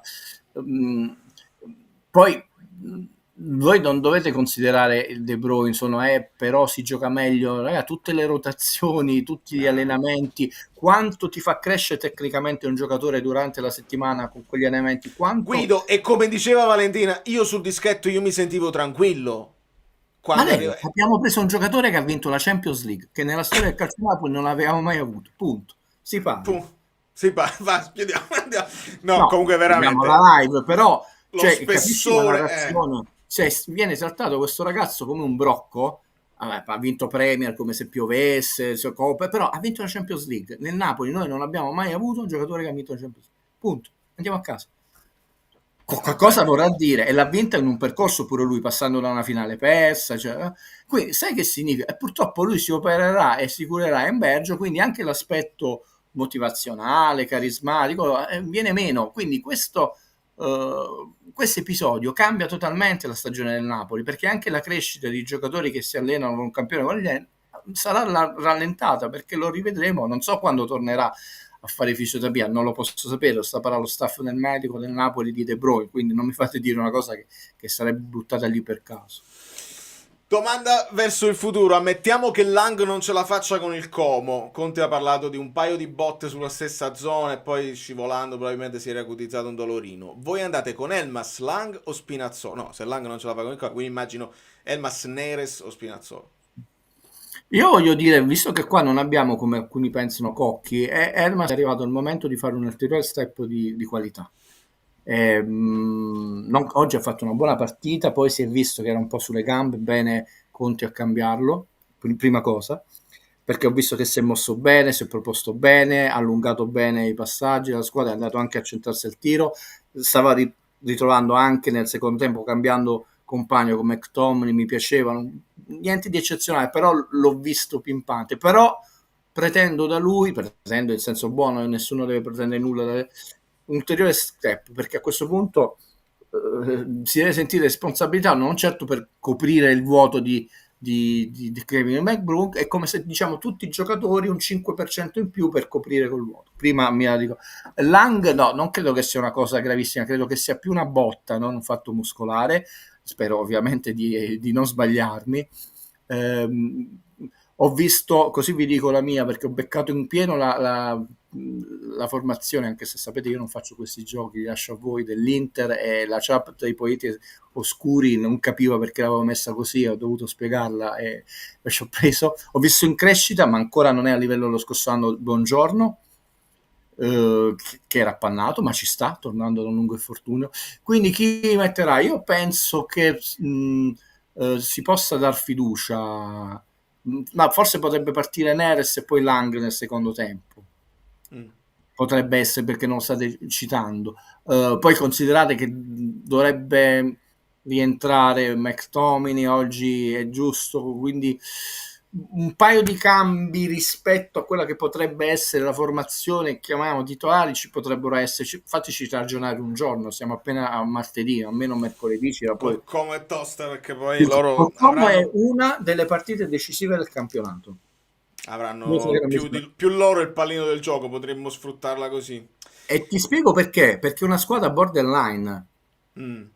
Cioè è ovvio che è una degli altri 13, ma è una degli altri 13 che può fare inciampi con squadre rilevanti, ma ovviamente ha l'ambizione di crescere, quindi l'impegno, la qualità, lo scalpo che si vuole ottenere dagli altri. L'anno scorso noi abbiamo perso fuori casa col Como, ha già battuto la Juve, anche se in casa loro, però è una partita che ti fa fare un salto di qualità. Sapete, io divido 5, 5, 5 e 4 e ogni 5 devi fare almeno 10 punti. Ne hai fatti 12, sarebbero altri 12 e cambia moltissimo in un caso di vittoria, perché tu facendo anche solo 11 e 10 hai fatto 45 punti, che è non me ne sto vendendo, non faremo, però diciamo è una partita con quella squadra borderline dove non è scontata, nessuna vittoria è scontata in Serie A, non è scontata, perché ve lo spiego, però è pesantissima. A questo punto è molto più pesante della Fiorentina, che come blasone è più importante del Como, ma in questo momento è una squadra in crisi, quindi e poi viene prima della Champions League, quindi dopo un periodo di fuoco, perdendo pesi, è una partita che pesa 4 punti e mezzo. Virtualmente sempre 3 punti sono. In inglese si dice the elephant in the room, nel senso che non perché l'argomento non mi permetterei mai, però tutti si chiedono questa cosa qua. Domanda su Lucca. Secondo voi, che per questo non volevo fare. Secondo voi è fuori dagli automatismi del Napoli per caratteristiche proprie o per difficoltà di adattamento? Ci passa il mondo tra un acquisto sbagliato e uno da attendere. Vedi, oggi sono stato silenzioso, a parte che ho fatto una cosa al contrario, ci ho visto il secondo tempo perché stavo lavorando, avevo una riunione eccetera, e poi ho rivisto il primo tempo. Sì, ti confesso, ma era l'unico modo, però volevo vederla tutta prima di intervenire.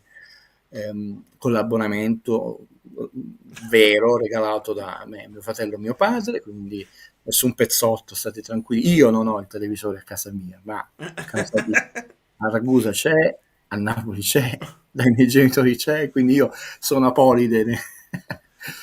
Quindi a parte questa battuta, l'ingegnere domenica ha parlato 3 volte e 3 volte ci ha preso. Oggi ha parlato una sola volta. Gli ingegneri parlano molto poco. Ha fatto: Guido, io Lucca a gennaio lo darei in prestito, questo giocatore ha bisogno di giocare. E io per una volta prendo in prestito un concetto non mio. Ha bisogno di giocare, ovviamente se torna Lukaku e tra lui e Holland spero che facciano gol e lui fa 5 minuti non cresce, perché già oggi ha difeso meglio palla rispetto delle prestazioni dove non la beccava mai. Ha difeso, è riuscito a girare, a far salire la squadra, niente di eccezionale, ma un piccolo mattoncino di crescita. Ovviamente se tu farai 5 minuti, 7 minuti, quando la partita è chiusa devi mettere 2 punti per recuperare, non potete aspettare ogni volta che un giocatore faccia gol di testa in rovesciata di calcio d'angolo al centrocampo. Ovviamente ora quindi dicono ma mo sta giocando, sì, però non proprio, perché già con l'Inter per esempio l'ha saltata tutta e per rispondere a questo sbagliato, ragazzi, il concetto di prima, cioè uno ormai basta che sbaglia uno stop, non so più fare, perché ricordiamoci, esimi colleghi volevano accompagnare all'aeroporto Anghissà. Allora, quando Guido Gentile, che è l'ultimo dei cretini, vi dice Houston abbiamo un problema, mettetevi paura. E io vi ho detto ragazzi, proprio ve lo dissi prima che arrivasse Conte, ma proprio con Conte Anghissà lo volevano fuori prima poi è arrivato Conte. Houston abbiamo un problema quando va in Africa, non quando sta qui, no? Quindi per tornare, stiamo un po' calmi, cioè, Poi si è fatto tutto un campionato, tutte le partite 90 minuti, si è andato malissimo, dici signori, non è un acquisto che ha portato quella qualità che noi ci aspettavamo, anche per il costo del cartellino, eccetera. Però oggi ho visto dei progressi, scusate, nulla di eccezionale, però piccoli passettini, perché secondo me una scossa c'è stata. Conte era arrabbiato, può darsi che qualcuno era un po' molle, e lui non te lo concede. Non è questione di essere tifosi, neanche di essere pro Conte, contro Conte, è veramente che non c'è gioia nel guardare lo sport, nel guardare proprio anche cose nuove. Io ho visto il Real Madrid, no? E vi scrivevo, vedete quanti schemi su calci d'angolo particolarissimi, e tra l'altro andavano a buon fine. Ci sono tante piccole soluzioni nuove che puoi copiare da qualcuno, prendere spesso, farti vedere idee. No, non è buono, manco l'interregionale Juan Jesus, no, una piccola. No, Ecco, facciamo chiarezza su questa cosa qua, perché era Milinkovic-Savic che c'ha l'obbligo che scatta dopo un punto fatto nel girone di ritorno. più di uno, Ok. tranne Elmas che non ha, è possibile riscatto, ma non c'è Il diritto. non c'è l'obbligo, sono tutte cose molto complesse. La cosa simpatica, eccolo, lo apro il file, perché poi veniti a me, fammi cancellare l'anno scorso, no, perché l'anno scorso qual era il tormentone? Sono 8/11 della squadra. Allora, facendo una forzatura contabile, quindi chiedo scusa al dottor Chiavelli, se noi considerassimo anche i pagamenti in un'unica tranche rispetto ai pagamenti dilazionati, il Napoli quest'anno ha speso 114 milioni, quindi non sono 200 milioni. Hanno speso 200 milioni sul mercato! Però sto facendo una forzatura contabile, perché dei giocatori sono tipo 6, però 3 più 3 più 44, cioè Højlund è 6 di prestito, ma non in unica rata, e il riscatto è fissato a 44, ma è futuro, non è al bilancio di quest'anno. Quindi è una... poi ve lo scrivo nei commenti, ogni giocatore a questo prezzo, con questo scatta, in modo tale che è proprio analitica, non se la filerà nessuno, né le trasmissioni continueranno a dire che sono 200 milioni, ma nella community faremo un piccolo servizio, quindi sarà mia premura scrivere giocatore per giocatore. Bello. Voglio fare, ecco, tu fai questa cosa qua, io posso fare questa cosa qua, cioè un video di approfondimento su Lucca con qualche screenshot dei gol che ha fatto a Udine, perché molti di noi non hanno capito che qualità e come dovremmo servirlo. Sì, però è già nel senso che questo tipo di approfondimento qua lo abbiamo fatto con altri numeri in sede di calciomercato. Adesso far vedere quello che lui è stato in grado di fare a Udine, secondo me non è nemmeno corretto, perché a Udine è una cosa e a Napoli ne è un'altra, e dobbiamo tenerlo presente questa cosa qua, perché a Udine tu ti puoi anche permettere di andare sul dischetto, ti tieni il pallone, ti fai insultare dal tuo capitano, dal tuo allenatore che ti segni il rigore con grande personalità, però a Udine si finisce là. A Napoli non puoi mai fare una cosa del genere, lotti per altri obiettivi, una palla la devi, se ne hai una la devi segnare, altrimenti questa partita, Guido, com'è quella frase? Questa partita ce l'ha sulla coscienza inserire Nome che ha sbagliato un gol oppure che ha fatto un passaggio sbagliato. Quindi è molto più difficile. Natale immenso. È finita 1-1. Ah, buono per noi. Più pareggi fanno gli avversari da un punto di vista proprio matematico. Giocatore immenso, lui dice volevo stare tranquillo, tutti dicono ma avresti potuto fare il salto nazionale, ma andava bene così, no? Sì. Hai una pressione che non è minimamente paragonabile, ma basti pensare questo, no? Cioè il fatto che Lucca in una partita già è un bidone, cioè già la narrazione nostra, non tua e mia, no, per dire, cioè già ci rispondiamo da soli, no? Poi ci sono dei giocatori che sono giocatori di pallone, Valerio, cioè tu vedi McTominay è giocatore di pallone.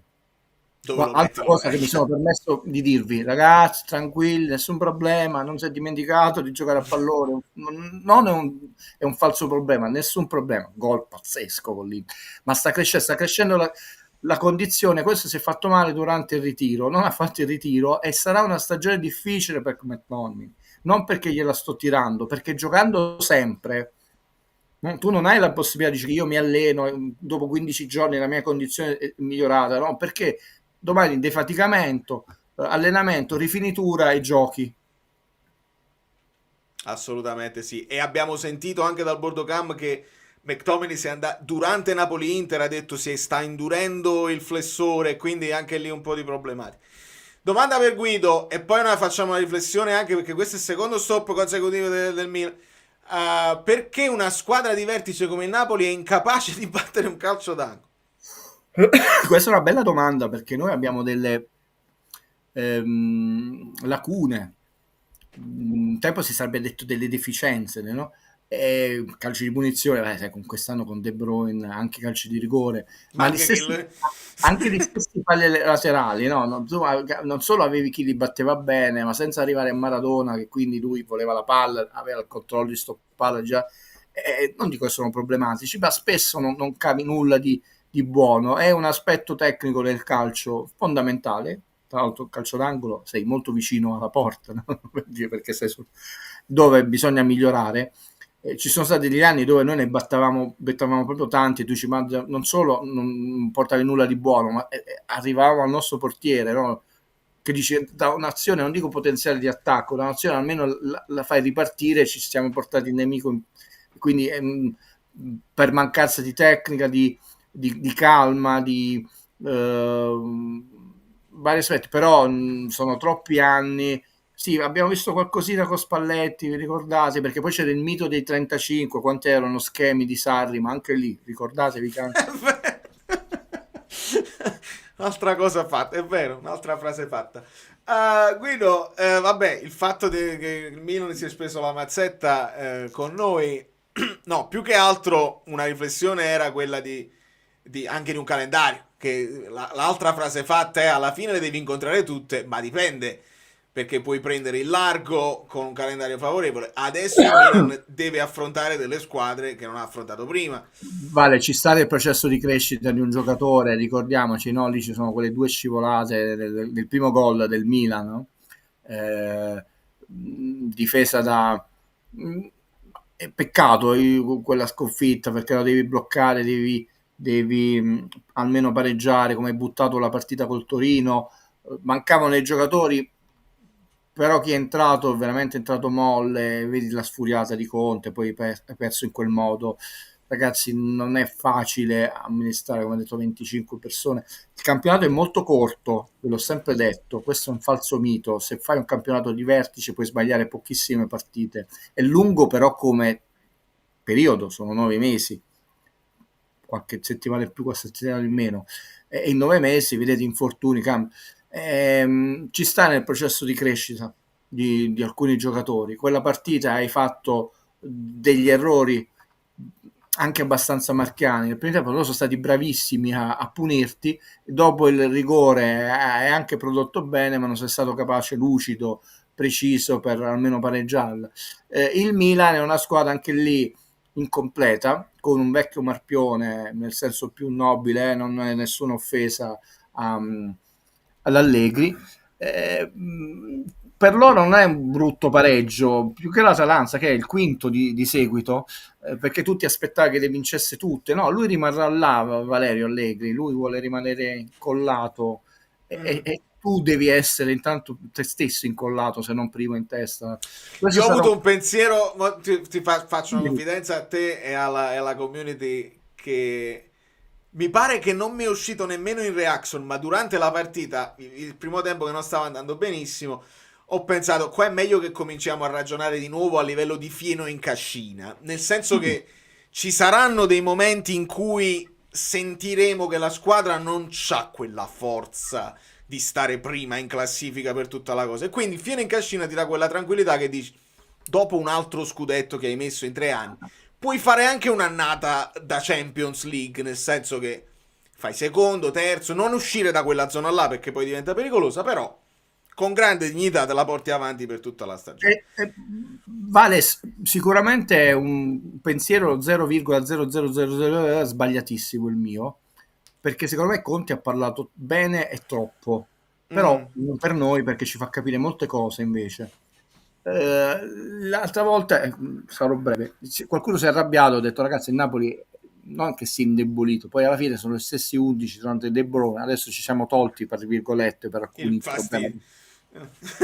È migliorata potenzialmente la panchina, però Conte non era contento, ce l'ha fatto capire, non solo del rendimento negli allenamenti, ma anche del peso di portare la responsabilità. Allora, qual è il pensiero? E chiudo.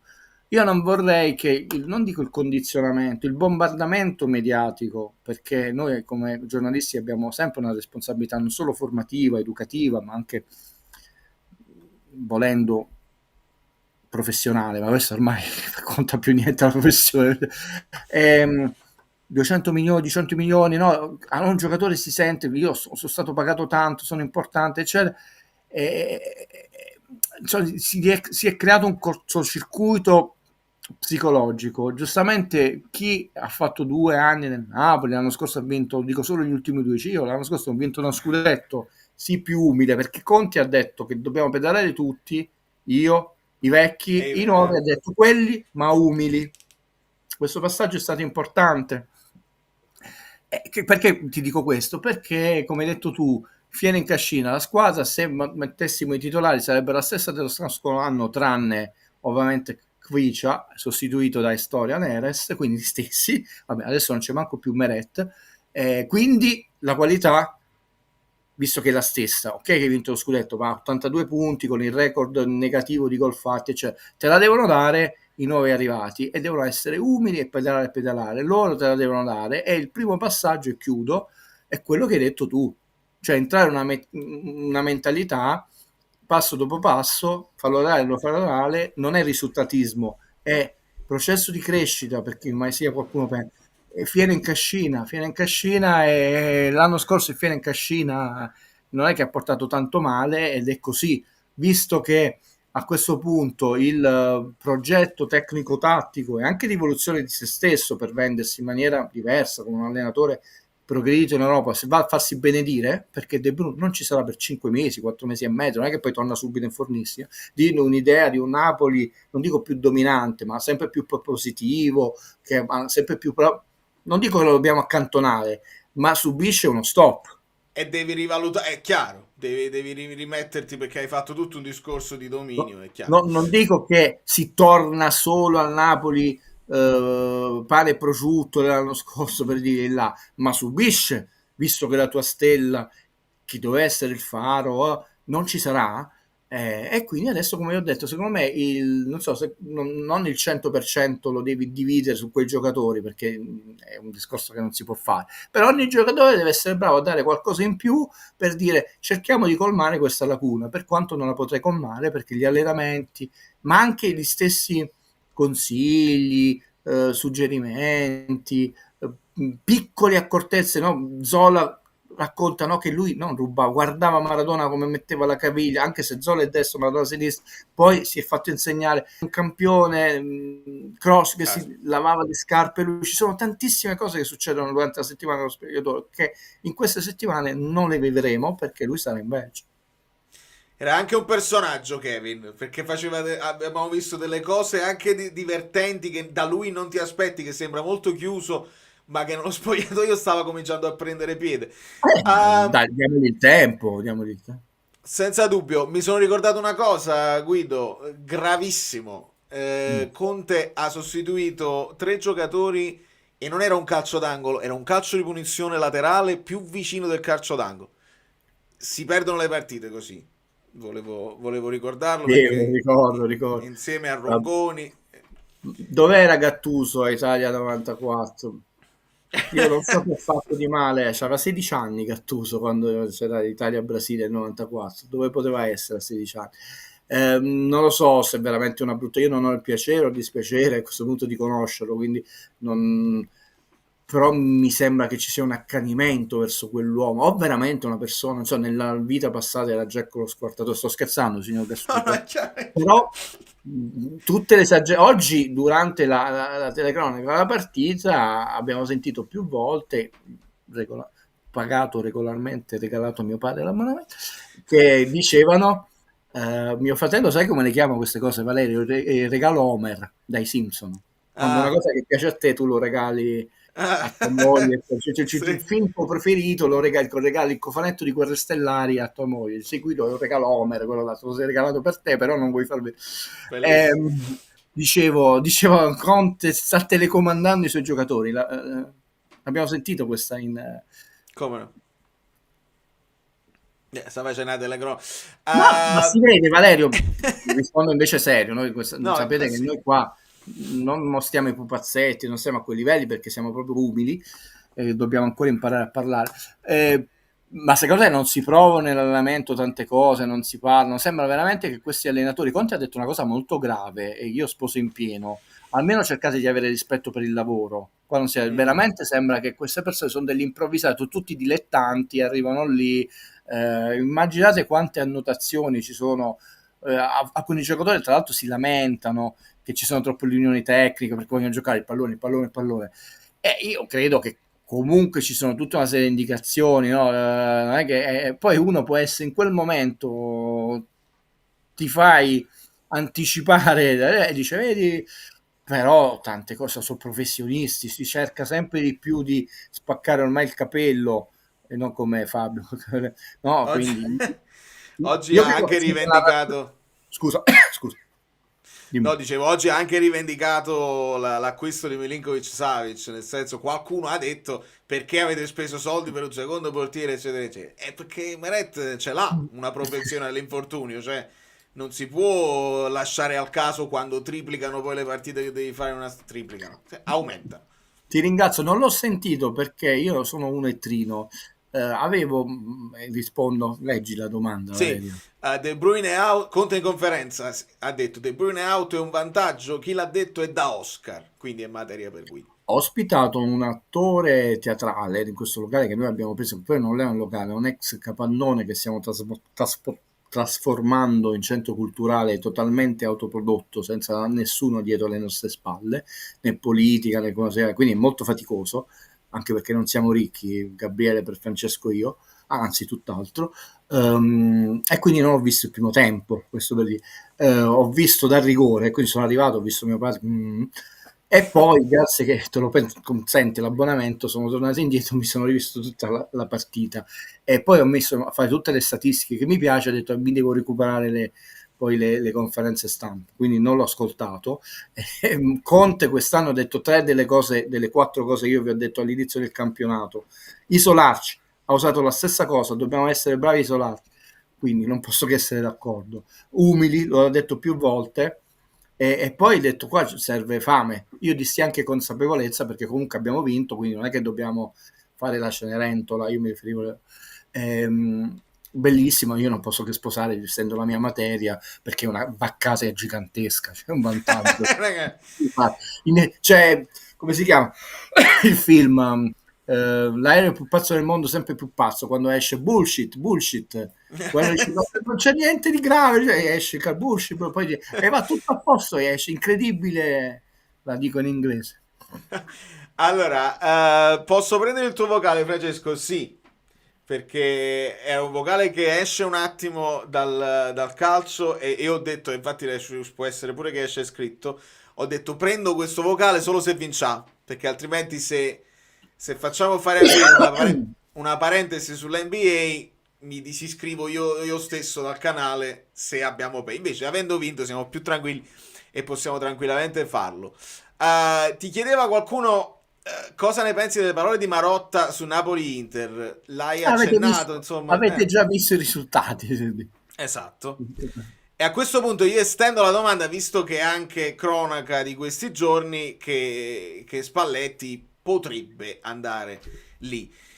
E mi hanno chiesto che ne pensi, traditore o non traditore, eccetera, eccetera. Io sono molto tiepido, ti dico la verità, Guido, e volevo sapere da te cosa ne pensi, nel senso che non mi sento tradito come mi sentii tradito da Sarri all'epoca, mi sento molto più tranquillo. È chiaro che fa sensazione se lui aveva detto non voglio affrontare il Napoli, non voglio mettermi una tuta da club, se dopo l'esperienza in nazionale va in un club, qualsiasi esso sia, non perché va alla Juventus, fa un po' strano, però non mi sento sul piede di guerra, ecco, come lo ero con Sarri all'epoca. Io ricordo che Marek Hamsik, da me amato in maniera non potete manco immaginare, è andato via una fredda giornata anonima di Napoli-Sampdoria, con te erano 17.000, 4 gatti veramente. Ancora aspettiamo la partita. Ah no, c'è stata la partita di addio, ma non in L'ha fatta Italia. a casa sua. E poi non ha concluso la carriera lì, poi lui ha detto mi sarebbe piaciuto, però ha capito tante cose. Il calcio è totalmente cambiato, noi non abbiamo, penso a Gerrard del Liverpool, ci mancano tanti momenti emozionanti, no, per rispondere. Quindi non possiamo essere tanto profeti in patria, perché intanto o erigerci a superiori, perché abbiamo tanto da farci per maggio, tanto da farci perdonare in questi anni. Quindi tanto dovremmo imparare a trattare meglio i nostri eroi, alcuni di noi, perché alcuni di noi li trattano con amore, rispetto e affetto, prima cosa.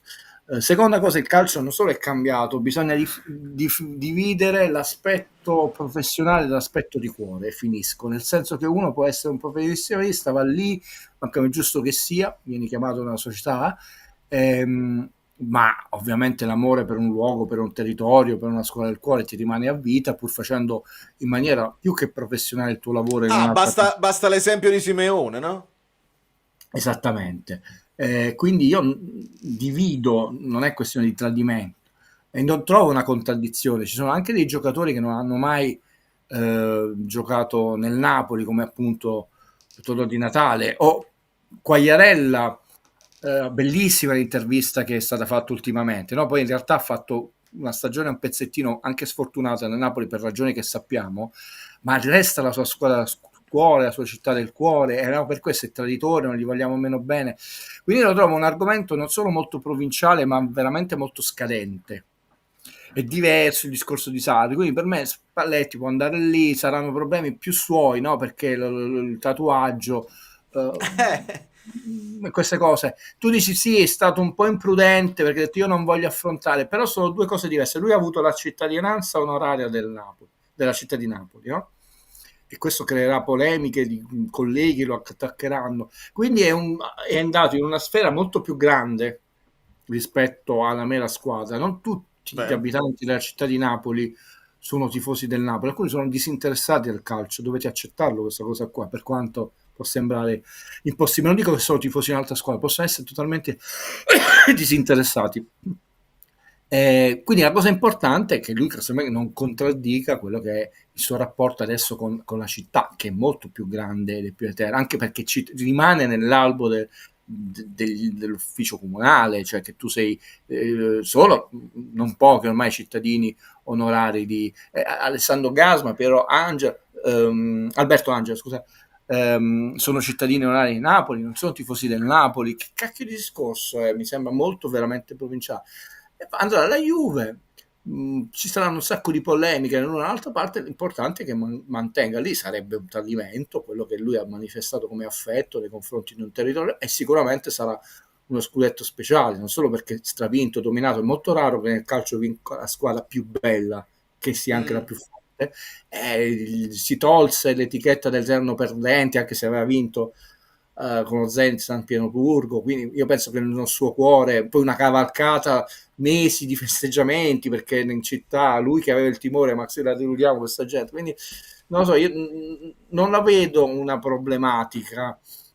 Higuain non è il fatto, o Sarri, del tradimento, è il fatto che Higuain fece le visite di notte e Sarri non mi deve fare tutta quella pantomina là. Cioè, uno deve essere schietto. Se lui andrà alla Juventus, spero che sia onesto, schietto in conferenza stampa, appunto, è un professionista. Le due cose, noi stiamo amando molto Reali, che non è una bandiera del Napoli, non ha giocato nel Napoli, no? ma amiamo l'uomo serio, il professionista. Dal primo giorno l'abbiamo amato e non gli chiediamo di essere tifoso del Napoli a vita, e questo non è una contraddizione, anzi gli chiediamo di essere se stesso. E io gli voglio bene, perché mi piace una professionalità di quello spessore umano.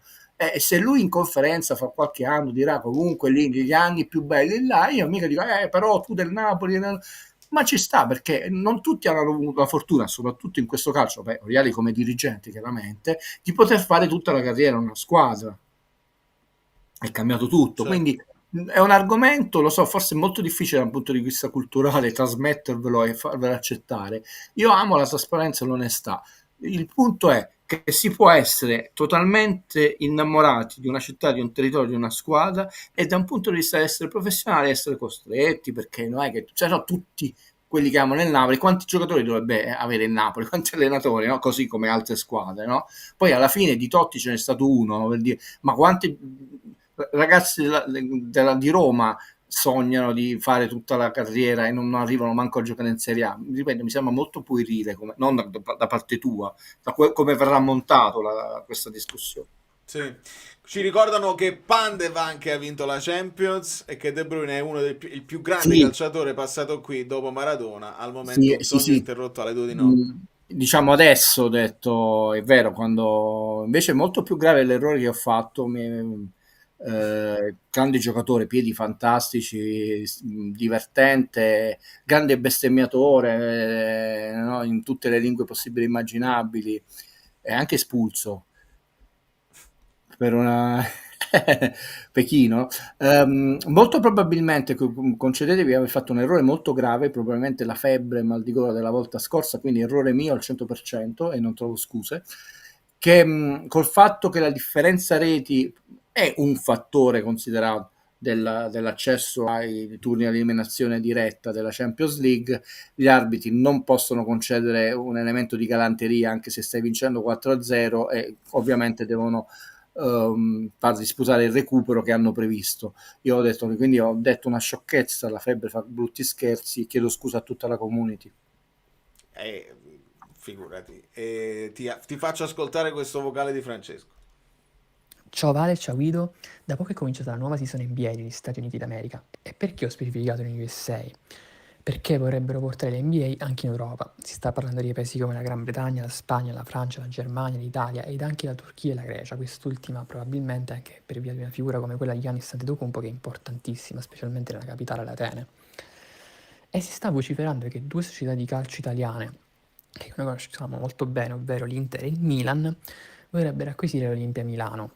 Allora, sotto l'aspetto economico già stiamo parlando di cifre intorno ai 250-500 milioni per formare una franchigia NBA, ma la mia domanda principalmente è: quanto andrebbe a pesare sotto l'aspetto politico una franchigia NBA per 2 società di calcio italiane? Cioè, andrebbero ad acquisire ancora più importanza queste 2 società, perché oltre a queste 2 si sta parlando anche di Real Madrid, Barcellona, Bayern Monaco, anche del Fenerbahce, nel caso della Turchia.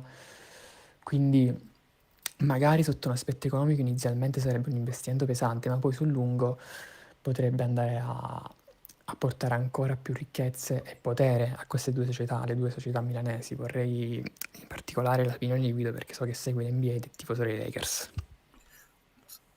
Mamma mia, che bella domanda, Valerio. Allora vi racconto un aneddoto e poi da questo parto, perché è una domanda di un'intelligenza incredibile, perché questa è geopolitica. Io sono tifosissimo dei Lakers, sono tifoso, cioè subito del Napoli ci sono i Lakers. David Beckham, c'è stato un periodo che ha giocato nel Los Angeles Galacticos, no? Quindi andava già era lo Staples Center di Los Angeles, e racconta che una volta era andato in bagno, anche se è una divinità del calcio e della vita, un ragazzo di una bellezza, sposata con una Spice Girl, sposata con lo conosciamo, anche lui va in bagno. Billy White diciamo che anche le star si infilano i pantaloni una gamba per volta per sbitizzare il divismo. Va in bagno, esce dal bagno, chi ti esce, Valerio? Lui, candidato in 5 decadi della storia degli Oscar, la leggenda Jack Nicholson, che è il tifoso dei Lakers, sempre col suo sorriso fa i suoi yours, è tutto tuo in bagno. Cioè, vi racconto qualcosa di simpatico: entri in una galassia inimmaginabile l'NBA da tutti i punti di vista. entri in un'altra sfera. Due cose vi dico importanti. Pensate che l'NBA aveva 20 squadre, adesso ne ha 30.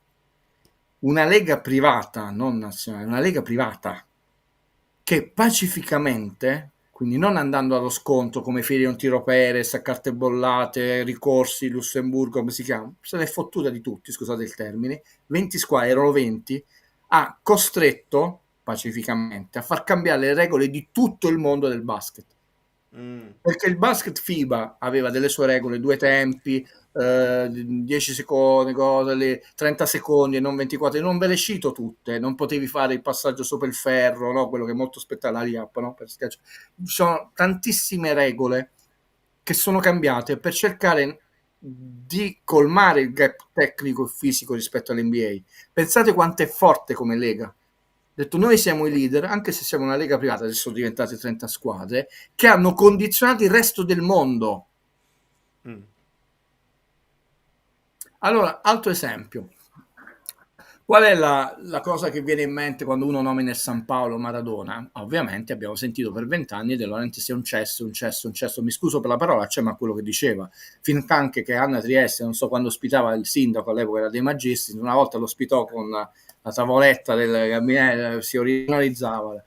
Ma poi lo si diventa idolatra, visionario. Io di Guido diceva, ma perché non facciamo, scrissi anche un articolo, questa cosa, lui che ha la conoscenza, dice Guido sono cazzato, ok. Como. Lo stadio del Como è un gioiello, Valerio. L'avete mai visto? Cioè, non è ai minimi termini, Tubino, cioè, uno stadio, ne ha mai parlato nulla. La narrazione è stata tutta incentrata su tutti gli ospiti, come che è una cosa non solo onesta. Subito il progetto, poi purtroppo in Italia c'è la sovrintendenza, quindi la burocrazia, quello che io insisto io, ho detto ragazzi, voi pensate Lorenzi parla, dopo 2 minuti si fa uno stadio, però vedi che significa avere un orizzonte diverso. Io mi ospito quelle cose, la narrazione non è mai stata sui limiti di quello stadio, ma sul nuovo stadio che si deve fare, ospitando quella cosa là. Allora, quando tu entri in un mondo NBA, hai tutta una serie di regole di garanzie economiche, quindi tu devi avere un certo tipo di palazzetto di struttura, un certo tipo di abbonamento, eccetera. Ah, come non ti puoi comprare una Ferrari se non te la puoi mantenere. Esattamente, non è che debiti all'infinito, e poi hai un eco mondiale, data da anche piccole cose, da VIP che vengono, da rapporti commerciali, da cose gigantesche, ma anche nel bene e nel male. Perché noi abbiamo convocato in nazionale giocatori che poverini si stressavano, hanno scommesso, sì, ma non era sulla partita loro, NBA, verranno radiati, Shaquille O'Neal, arrestati ragazzi, subito. Immediatamente, perché devo proteggere il sistema, non le 2 strisciate, eccetera. Cioè, quindi entri, sono partito da un racconto vero, che lo disse David Beckham, non me lo sono inventato. Mi immagino una scena con Jack Nicholson, è tutto tuo. Entri in una galassia gigantesca da tanti punti di vista, che ha i suoi difetti, vedi anche ragazzi che pur vivendo in un mondo meraviglioso sono talmente deficienti da scommettere, come si chiama, però se vieni preso con le mani nella marmellata non giochi più a pallacanestro nell'NBA, questo è sicuro. Quindi perché la domanda è intelligente? Perché siamo partiti quando era una lega di 20, una lega di 30 che ha avuto la forza penetrativa di far cambiare moltissime regole nel resto del mondo, non gli basta, adesso è l'NBA che sta andando nel mondo, quindi comunque di nuovo è più forte, cioè il mondo ha cercato di avvicinarsi all'NBA, detto così, perché poi quando noi affrontiamo questi campioni che poi mandavano i ragazzi universitari, quando hanno mandato il primo Dream Team è stato poverini, champagne, 30-40 punti di... perché ho detto cambiamo le regole perché così anche noi facciamo le azioni da 24 e non da 30, cambia molto se secondo me, insomma, eccetera. No, non gli basta, devono essere sempre un passo avanti, adesso l'NBA si deve allargare e nessuno è perfetto, si carica, anche loro hanno loro difetti, però parliamo di un universo che è inimmaginabile rispetto al nostro povero calcio, dove devi arrampicarti sugli specchi per trovare la scusa che quello non è rigore. Lì l'anno scorso Shaquille, soprattutto James Worthy, hanno mazzulato i miei amati dei Lakers. Se io fossi un tifosotto permaloso, ho detto ma come si permette? Erano tutte analisi tecniche giustissime, eliminati i signori ai primi turni, i Lakers 4-1 a casa, aveva ragione James Worthy. E io che non sono un tifosotto, non sono un permaloso, anche se mi piange il cuore sentirlo da uno che tra l'altro gli hanno ritirato la maglia, era vero, ma questo salto culturale noi non ce l'abbiamo. Per chiudere, penso troppo complessa come domanda, però sì, la risposta è sì, si entra in una galassia molto molto molto grande da tanti punti di vista. E sarebbe bene non rimanerne fuori, però non possiamo avvicinarsi, cioè se scegliamo di non avere una squadra femminile, se scegliamo di non avere un setto giovanile di un certo livello, è difficile pensare di allargare anche a altri sport. Non puoi bluffare lì, no. Capito? Ma credo, cioè, lo dico con tutto il rispetto, nel senso non ci sono proprio le possibilità che devi avere dietro per mantenerlo quello status, quindi... No, Valerio, ma quando dico un fatto culturale, perché poi io oggi parlavo a questo grandissimo attore che ha avuto insomma la cortesia di venirmi a trovare, farà delle cose da noi, anche se siamo poverissimi, eccetera, e ridevo, lui è rimasto affascinato dal fatto della memoria. Io dico sempre, ecco, io non ho mai potuto drogarmi nella vita perché ho paura di alterare la mia mente.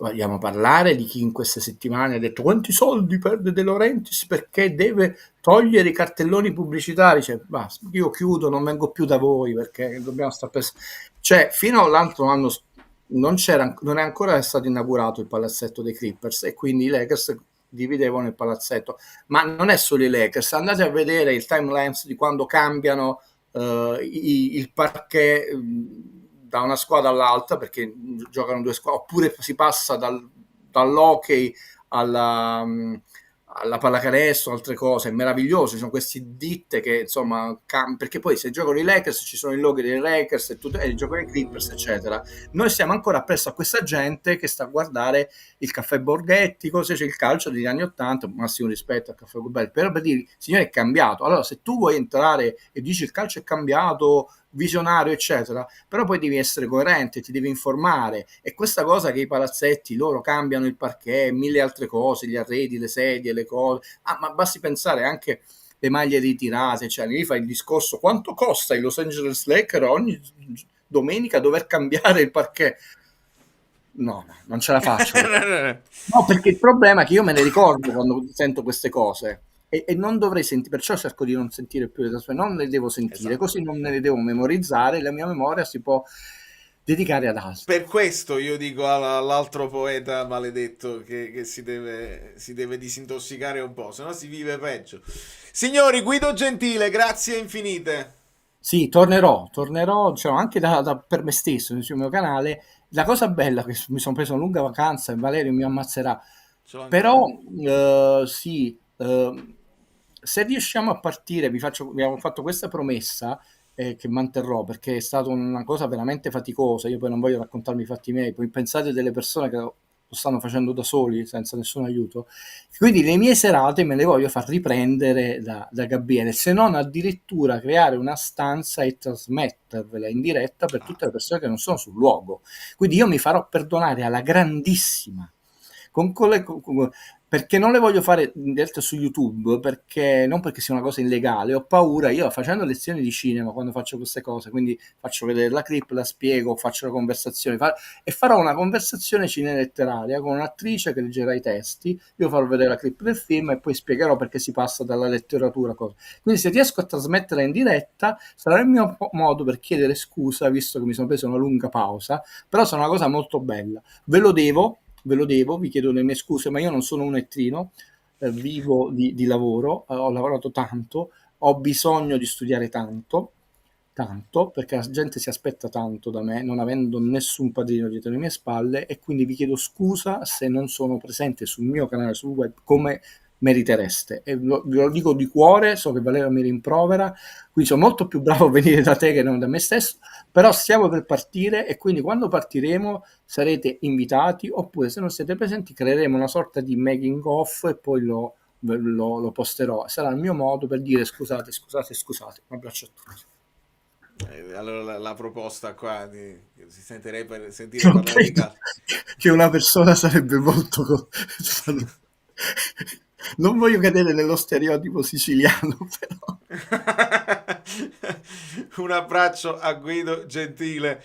Amici bellini, domani c'è Como Verona, c'è Juventus Udinese, c'è Roma Parma, c'è Bologna Torino, c'è Genoa Cremonese, c'è Inter Fiorentina. Dopodiché Cagliari Sassuolo e Pisa Lazio, che quasi noi, ma ci interessa tutto.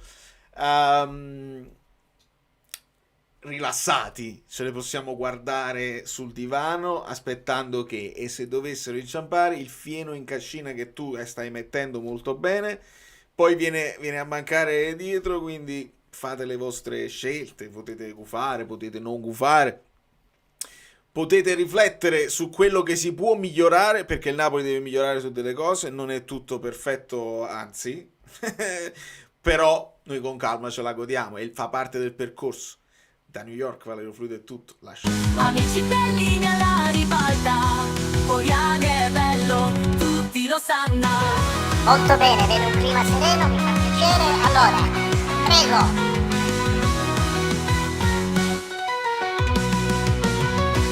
Allora, abbiamo finito, grazie e buona serata a tutti. Andiamo. No, vogliamo restare ancora un pochino. No, sto scherzando. Sembra quasi che sai, poco. Allora... Poi il discorso delle cascine, alle cascine. Mi dispiace che sei entrato adesso, ne abbiamo parlato un pochino della situazione di Spalletti. Spalletti Juve non è un tradimento perché lui è un professionista che deve portare cibo e acqua alle galline e alle papere. E anche questo è vero. Voglio, se non ve lo siete visti, andatevi a vedere la pubblicità che ha fatto per l'Amaro Montenegro con Totti, è qualcosa di spettacolare.